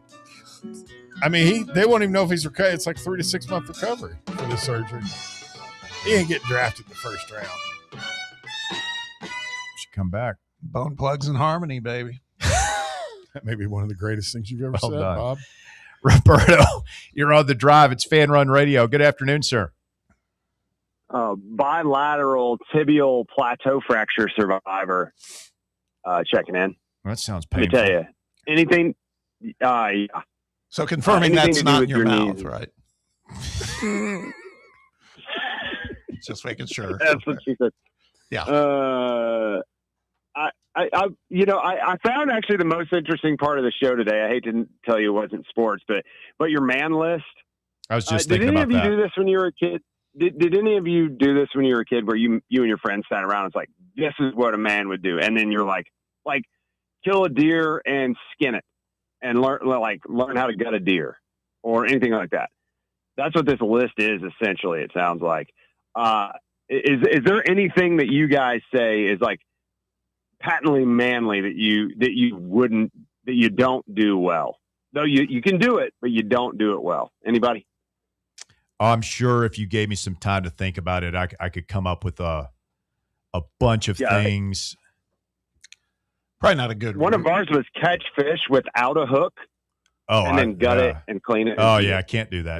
Don't really want to do that, but that is very manly. Anything that was a cool one. Yeah, anything taking apart an animal, field dressing a deer, anything like that. No experience in it. It seems icky. Like I'm a wuss. It seems gross. It's icky. Deer is unpleasant. Yeah. Deer is unpleasant. Fish not so bad, Russ. I caught a slew out a couple days ago. I'll get you some. How about that? And then lastly, like plucking a chicken and butchering a chicken to eat. Couldn't do it. Women, it's women's work too. Like you hear about whoa, Don Draper. Well, no, I'm saying like back in the olden days, like the women would do that, right? Like women pluck the chicken and butcher it. I couldn't do that. Ooh, yeah, icky. You do kind of the same thing with a goose if you shoot it, or a duck, wring its neck if it's still kind of hobbled. Walker sounds like we'd gladly kill a goose. As many as you let me kill. Yeah.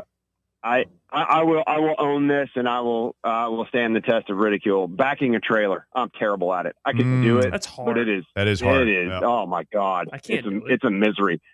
Even with the backup cam, I thought for sure. I was like, I got a backup cam now. I'm gold. No. Well, it's tough because the backup cam, like you want it on the back of the trailer, and you're like, well, how far do I really have? It's very misleading. Even if you got a good distance. Just if you barely cut a wheel, that thing is turning. It's going to be jackknifed. It's going to be a lot like Cody McClure, I imagine, in the restroom situation. That's a good one. Backing up a trailer. That's a very manly thing. That's good. Mm-hmm. I'm glad to see everybody's come over to my Blaine Brown take in the last week. And for the most part, I can't believe Bear has actually come over to the Josh Hypel needs to clean up a little bit. I know. What are you talking about? I've been there for a long time. Were you there before me is the question. I have no idea when you were there. You stake out positions and change your stances. The finger wishy-washiness. I'm sorry, Kettle Black. I didn't mean to interrupt your conversation. It's good. Took the words out of my mouth. Bear is an oak. He's never changed a position. No, I have